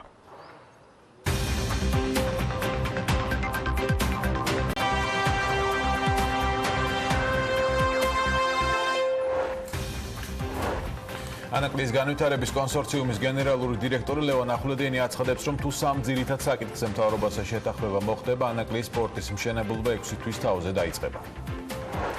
საქართველოში სამშენებლო ნებართვების რაოდენობა გაიზარდა 2019 წლის იანვარ-სექტემბერში გაცემულია 7802 ნებართვა, რაც იმას ნიშნავს, რომ წინა წლის შესაბამის პერიოდთან შედარებით 1.3%-იანი ზრდა. რეგიონული განვითარების და ინფრასტრუქტურის მინისტრი იმედს გამოთქვამს, რომ მასურეთის რეაბილიტაციის შემდეგ ინვესტორების ინტერესი მის მიმართ გაიზრდება. სოფლის მეურნეობის სამეცნიერო კვლევითი ცენტრი საფრანგეთის სოფლის მეურნეობის კვლევების ეროვნულ ინსტიტუტთან თანამშრომლობის ახალი ეტაპის საფუძველზე ვაზის ჯიშების მრავალფეროვნებას ქართველი და ფრანგი ექსპერტები შეისწავლიან. ბოსტონში ქართული ღვინის ფორუმი გაიმართა. ფორუმის სამდღიანი პროგრამა საფერავისა და ქვევრის ღვინის ფესტივალს, ქვევრის სიმპოზიუმს და ქართული ღვინის დეგუსტაცია სემინარს კომერციული პირებისთვის მოიცავდა. 1 ნოემბრიდან A კატეგორიის ტაქსის მძღოლებს ავტომანქანის სალონის ქიმწმენდის ვაუჩერების მიღება ისევ შეეძლებათ. ავტომანქანის პარკირების წესის დარღვევაზე ჯარიმა 10 ლარიდან 50 ლარამდე გაიზარდა. სიახლეებისთვის მადლობა. BMG-s საქმიანი დილის ეთერს კი რამდენიმე წამში უკვე ლევან თაღაშვილთან ერთად და მის სტუმრებთან გავაგრძელებთ.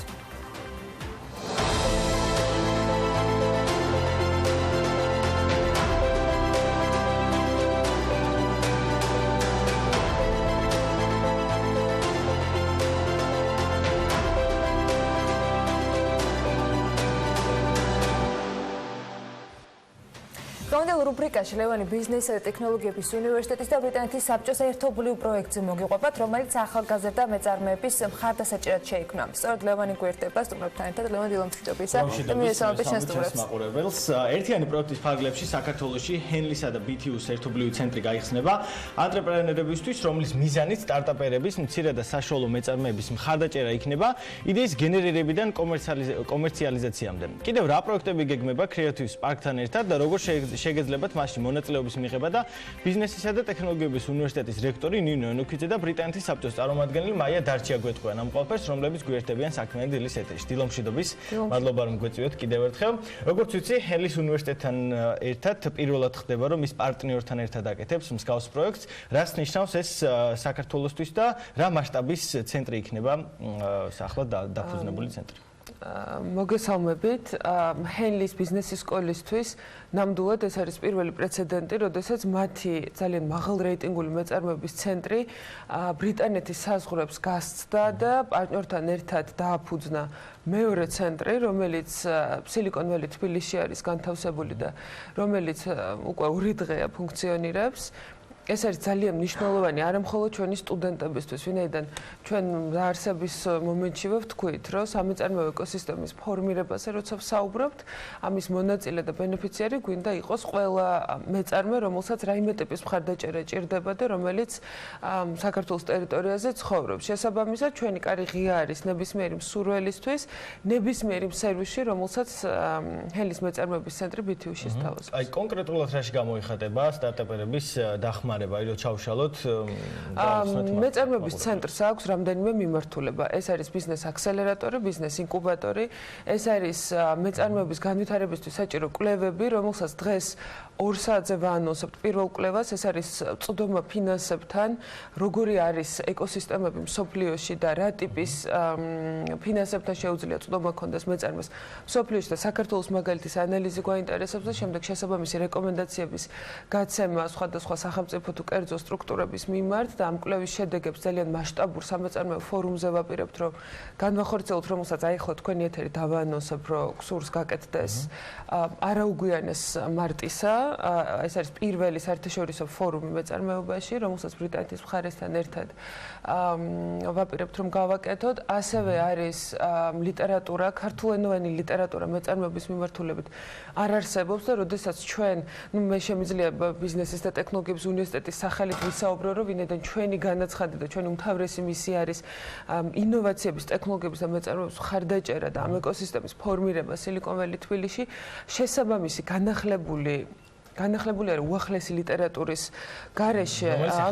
არა, ქართულ ენაზე არ არსებობს და ესეც ცენტრის ერთ-ერთი ფუნქცია იქნება, რომ მუდმივად ეს ახალი ლიტერატურა ქართულ ენაზე. რა დაინტერესება ჰქონდა ბრიტანეთის ბიზნეს საბჭოს, ამაზე ვისაუბროთ და ზოგადად Creative Sparks ამ ცენტრში რისი ხელშეწყობა აქვს სურთ? მოგესალმებით, მივესალმებით თქვენს მაყურებელს. როდესაც ბრიტანეთის საბჭოში გაჩნდა ეს იდეა, რა თქმა უნდა, პირველ რიგში განიხილებოდა ადგილობრივი შესაძლებლობები და ადგილობრივი პოტენციალი საერთაშორისო თანამშრომლობისთვის. თქვენს კითხვას რო პასუხი გავცე, ბრიტანეთის საბჭოსა და საერთოდ ბრიტანული მხარის ინტერესი არის ღიაობა, გახსნილობა და საერთაშორისო კონტაქტები პოტენციურ ბაზართან. და ამ თვალსაზრისით ახალგაზრდობა, რა თქმა უნდა, ზუსტად მიზანი ზუსტად ამ პროგრამის ის იყო, ჩადებული იყო თავიდანვე, რომ უმაღლეს სასწავლებლებში, სადაც სწორედ ახალგაზრდა თაობასთან მუშაობა მიმდინარეობს და მათ პროფესიულ ცოდნას აძლევენ და აკადემიურ ცოდნას.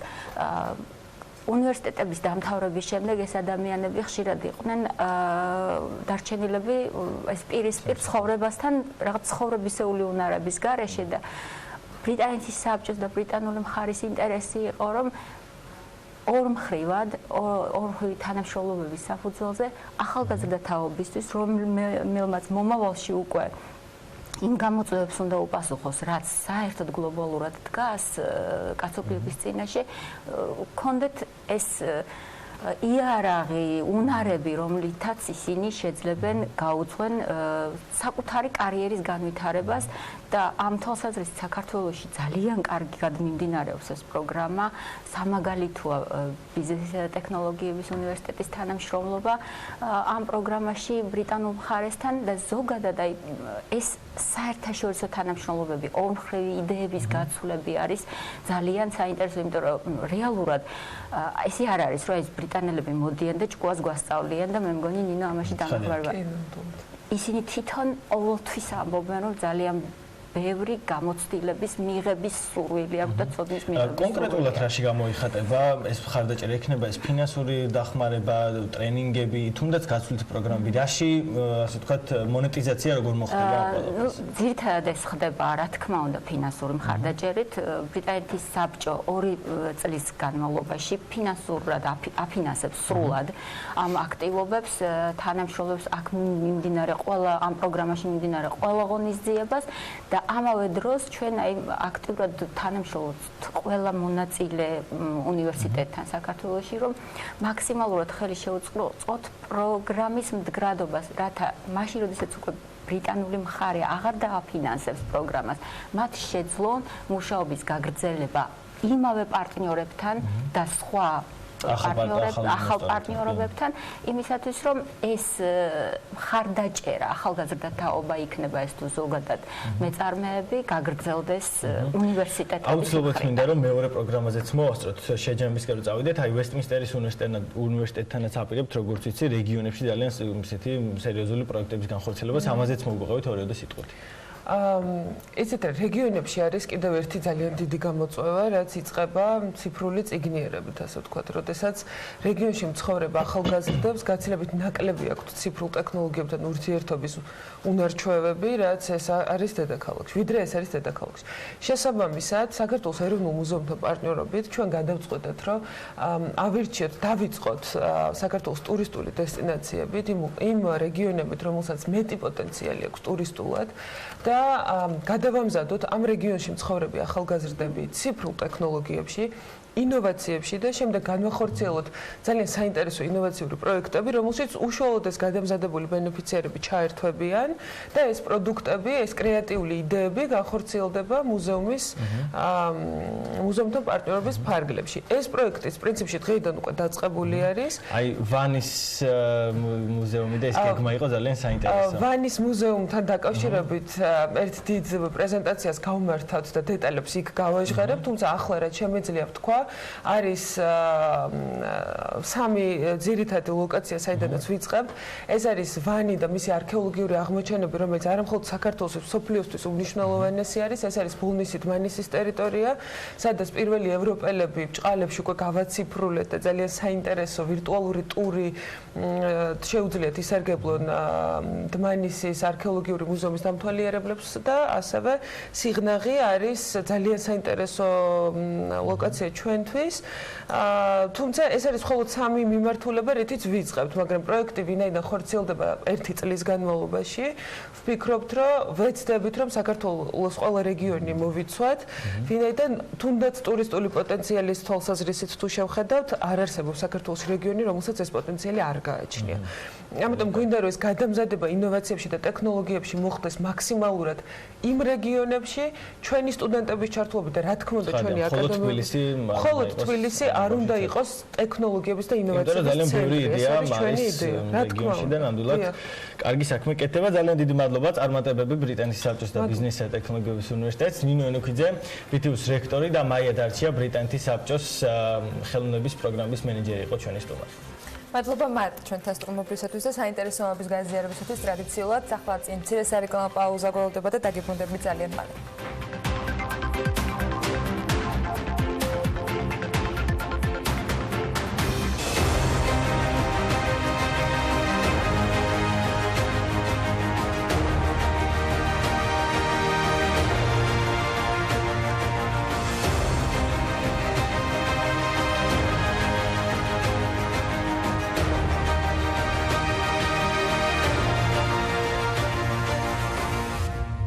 საქმიანდილის ბოლო ბლოკში HR Hub-ის თანადამფუძნებლებთან ანი ნავდარაშვილთან, ანა გზირიშვილთან ერთად უნდა უმასპინძლოთ სტუმრებს. დილომშვიდობის, ანი მოგესალმებით. დილომშვიდობისა.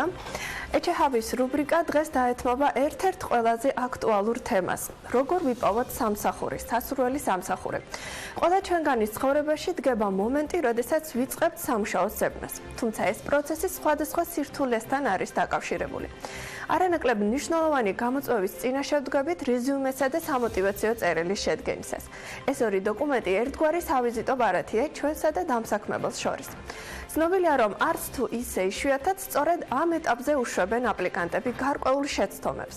როგორი უნდა იყოს თანამედროვე რეზიუმე და როგორ გამოვიყენოთ სოციალური ქსელები დასაქმებისთვის. ექცევა თუ არა ყურადღება ინფორმაციის მოცულობასა და თანმიმდევრულობას. რა ტიპის შეცდომებს უშვებენ კანდიდატები ყველაზე ხშირად? ამ კითხვებზე ჩვენი სტუმრები ანა გზირიშვილთან ერთად გვიპასუხებენ. ანა, გამარჯობა. ძალიან სასიამოვნო გარემოში იმყოფები KD4-ში. მივესალმები ჩვენს სტუმრებს. მივესალმები საქმიანი დილის მაყურებელს, დიახ, მე ვიმყოფები საერთო King David-ის საერთო სამუშაო სივრცეში და შევეცდები ჩემს სტუმრებთან ერთად მაყურებელს მივცეთ ის რეკომენდაციები და რჩევები, რომლებიც სამსახურის საძიებლად გამოადგებათ. HR პროფესიონალები ნინო ჯინჯოლოვა და სალომე კიგურაძე იმყოფებიან ახლა ჩემთან ერთად. მოდი სალომესგან დავიწყებ. სალომე, ზოგადად არსებობს ესეთი თუ არსებობს ცნება იდეალური რეზიუმე, როგორ უნდა გამოიყურებოდეს და რა უნდა გავითვალისწინოთ, როდესაც ვთქვათ ავარჩიეთ უკვე სასურველი ვაკანსია და დავდექით ფაქტის წინაშე, რომ უნდა გავაგზავნოთ ეგრეთ წოდებული CV. იდეალური CV ესე არ არსებობს ალბათ, იმიტომ რომ მაინც ინდივიდუალიზმამდე მიდის ყველაფერი და ამას როცა მეკითხებიან, აი არ ვიცი ხოლმე რა უპასუხო. მე რაც ვიცი, როდესაც CV, ანუ როდესაც თქვენ აგზავნით ვაკანსიას რომელიმე კომპანიაში ან რაიმე პოზიციაზე, აუცილებელია რომ კიდევ ერთხელ გადახედოთ, შეხედოთ, გაითვალისწინოთ ის მოთხოვნები, რასაც ითხოვს ეს კომპანია და თქვენი CV-ც მოარგოთ ამ კომპანიას და იმ პოზიციას, სადაც აგზავნით. რა ინფორმაცია უნდა იყოს აუცილებლად რეზიუმეში? რეზიუმეში აუცილებლად უნდა იყოს, რა თქმა უნდა, სახელი, გვარი, პირადი ინფორმაცია შეიძლება გაგეცინათ, მაგრამ არის შემთხვევები, როდესაც ავიწყდებათ ხოლმე ამ ინფორმაციის შეწერა. მოკლედ უნდა იყოს აღწერილი ის, რისით თქმაც გინდათ დამსაქმებლისთვის. ეს არის თქვენი გამოცდილებები, ცოდნა, რას აკეთებდით ამ თუ იმ პოზიციაზე, ანუ ძალიან რთულია ესე რაღაცა უნივერსალური რეცეპტის მოცემა, მაგრამ თუ თვლით, რომ ეს დამსაქმებელმა სანამ თქვენ თვითონ მოუყვებით, უნდა ნახოს და შეხედოს და წაიკითხოს, მაშინ ისე რომ ეს იყოს გარკვევით, მკაფიოდ, კონკრეტულად უნდა მიუთითოთ CV-ში. და ისიც რომ ვთქვათ, რომ ის საბჯექტში რა უნდა მიუთითოთ და ძალიან დიდი მნიშვნელობა აქვს, ვთქვათ, საიდან გავგზავნით. როდესაც აგზავნით CV-ს, გააგზავნეთ პირადი მეილიდან, ოღონდ პირადი მეილი მიგირჩევთ, რომ იყოს ანუ სახელი და გვარი ოფიციალური დასახელების და არა ის, რაც ბავშვობაში ყოველას ჰქონდა გახსნილი და მიუთითეთ ვაკანსიის დასახელებაც საბჯექტში, ანუ სათაურში მეილის და ისე გააკეთეთ. და ასე მნიშვნელოვანია, რომ რეზიუმეს ერქვა სახელი და გვარი, რაც გაუადვილებს უკვე დამსაქმებელს. და იყოს PDF ფორმატი. მოდი ნინოსთან გადავინაცვლებ. ნინო მოგვიმზადა სპეციალურად საქმიანი დილის მაყურებლებისთვის, როგორ შეიძლება გამოიყურებოდეს კარგი რეზიუმე და მოდი ნინო ვაჩვენოთ ახლა მაყურებელს და თან ავუხსნათ, აი რა ინფორმაცია უნდა იყოს დეტალები. პირველ რიგში მოგესალმებით. პირველ რიგში რაც მინდა ვთქვა, რომ ეს არ არის კონკრეტული ადამიანის CV, შექმნილია სპეციალურად დღევანდელი ჩართვისთვის. მე შევარჩიე ერთ-ერთი CV, რომელიც ხედავთ, რომ ფერებით არის, ნუ შეგეშინდებათ კრეატივის 21 საუკუნეში კრეატივი არ არის ცუდი ტონის CV-ში. მთავარი არის ის ინფორმაცია, ის მესიჯი, სწორად მიიტანოთ დამსაქმებელთან. აუცილებელი არის, რომ CV იყოს სტრუქტურირებული, სიმეტრიული, იმიტომ რომ დამსაქმებელმა ნახოს, რომ თქვენ მისთვის გასაგზავნი მესიჯზე, აი თან რო ვაჩვენოთ, თქვათ რა ინფორმაცია. ეს არის პერსონალური ინფორმაცია, აუცილებლად სახელი და გვარი სალომეს დავეთანხმები, რომ ხშირად კანდიდატებს ავიწყდებათ ხოლმე ალბათ სიჩქარეში, სახელი და გვარი არ არის ხოლმე, საკონტაქტო ინფორმაცია არ არის ხოლმე, ძალიან მნიშვნელოვანია, ძალიან ნათლად უნდა ჩანდეს განათლება, თანამდებობები, ეგრევე უნდა იკითხებოდეს, სწრაფად აღქმადი უნდა იყოს და მარტივად აღქმადი უნდა იყოს. თუ არის აუცილებელი მივუთითოთ კონკრეტულ პოზიციაზე, რას ვაკეთებდით, ანუ ფუნქცია მოვალეობები. თუ უბრალოდ დავწეროთ, რომ თქვათ ვიყავით მაგალითად მარკეტინგის მენეჯერი.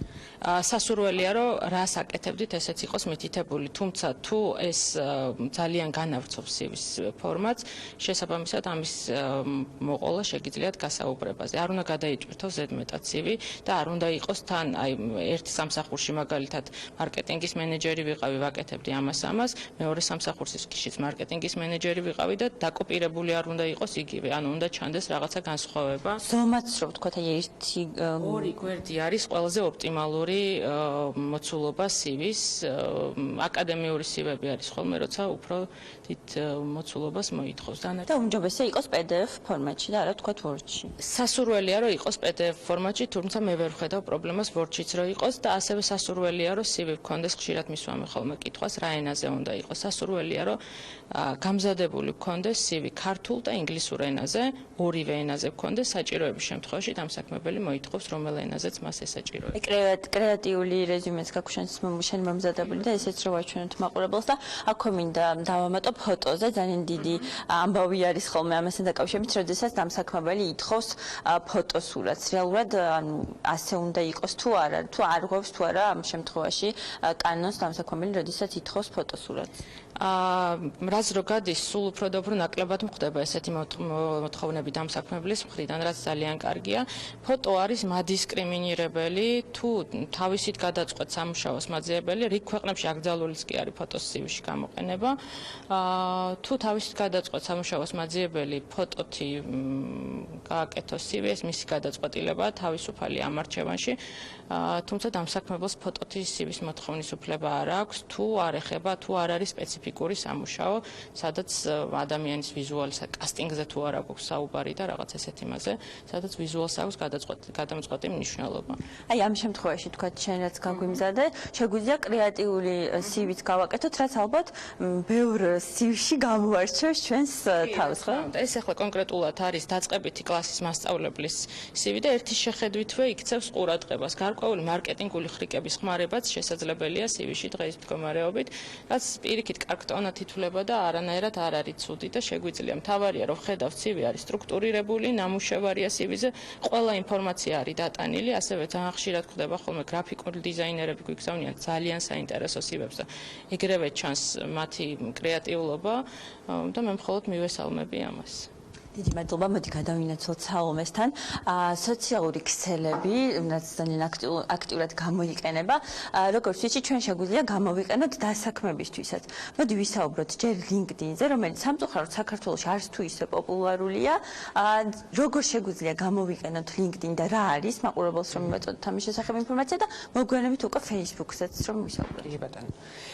LinkedIn არის პროფესიული სოციალური ქსელი, რომელიც საქართველოში არ არის პოპულარული, თუმცა აი სანამ ჩართვა დაიწყებოდა მე და ნინო კიდევ ერთხელ ვახსენეთ ის, რომ ჩვენ ვიყენებთ, ჩვენ ვუბრუნდებით LinkedIn-ს და იქ ვეძებთ ადამიანებს და პროფესიონალებს. ამიტომ და ნუ რა თქმა უნდა არის კატეგორია ადამიანების, რომლებიც იქ არიან, აქვთ დარეგისტრირებული თავისი პროფაილი და ასე შემდეგ. ამიტომ ვფიქრობ, რომ აუცილებელია თუ სამსახურის მაძიებელი ხართ, ეს არის ერთ-ერთი ინსტრუმენტი, რომელიც აუცილებლად უნდა გამოიყენოთ იმისთვის, რომ მიხვიდეთ, ანუ დამსაქმებელმა მოახდინოს თქვენთან თქვენი მოძებნა. მაგალითად თავრეგისტრირდი LinkedIn-ზე, შევავსე ჩემი ინფორმაცია, თქვა სამსახურის შესახებ, როგორ შეიძლება დავუკავშირდე მე დამსაქმებელს.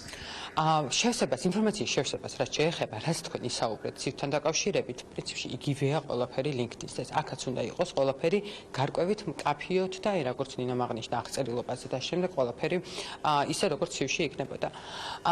დაუკავშირდეთ თქვენ თვითონაც შეგიძლიათ და HR-ებისთვისაც კარგი ინსტრუმენტია, რომ ისინიც დაგეკავშირდეთ. როგორ უნდა დაუკავშირდეთ? მოძებნეთ კომპანიები, რომლებიც გაინტერესებთ, გახდეთ მათი გამომწერი, ფოლოუერი და შეამოწმოთ ხოლმე ვაკანსიები, ანუ ამის საშუალებას LinkedIn-ი იძლევა. შესაბამი იქ იდება ასევე ვაკანსიებიც, რომელსაც შეგიძლიათ, რომ პირდაპირ LinkedIn-დან გააგზავნოთ თქვენი CV. თუ ურჩევ მაგალითად ვიპოვოთ ამ კომპანიის, კონკრეტული კომპანიის HR მენეჯერი და აი მას მივწეროთ, რომ თქვა ჩემ შესახებ ინფორმაცია და სიამოვნებით ვიმუშავდი თქვენს კომპანიაში ამ და ამ პოზიციაზე. ამასაც თუ ესეც თუ შეიძლება რომ გავაკეთოთ. ჩემთვის ძალიან ბევრჯერ მოუწერიათ და გეტყვით როგორი რეაქცია მქონდა ხოლმე. არის შემთხვევები, როდესაც კანდიდატი გწერს მომზადებ, ანუ იცის სად მუშაობ. იცის მე რა კომპანიაში ვმუშაობ, იცის რომ რა სფერო არის ჩვენთვის პრიორიტეტული და შესაბამისად როცა კანდიდატი მომზადებულია და მომზადებულად წერს და მოდის შენთან, ეს არის ძალიან სასიამოვნო და ჩვენ შევხვედრილ ვართ დაგვიბავი ინტერვიუც გქონია და წარმატებულადაც დამთავრებულა ესეთი შემთხვევები.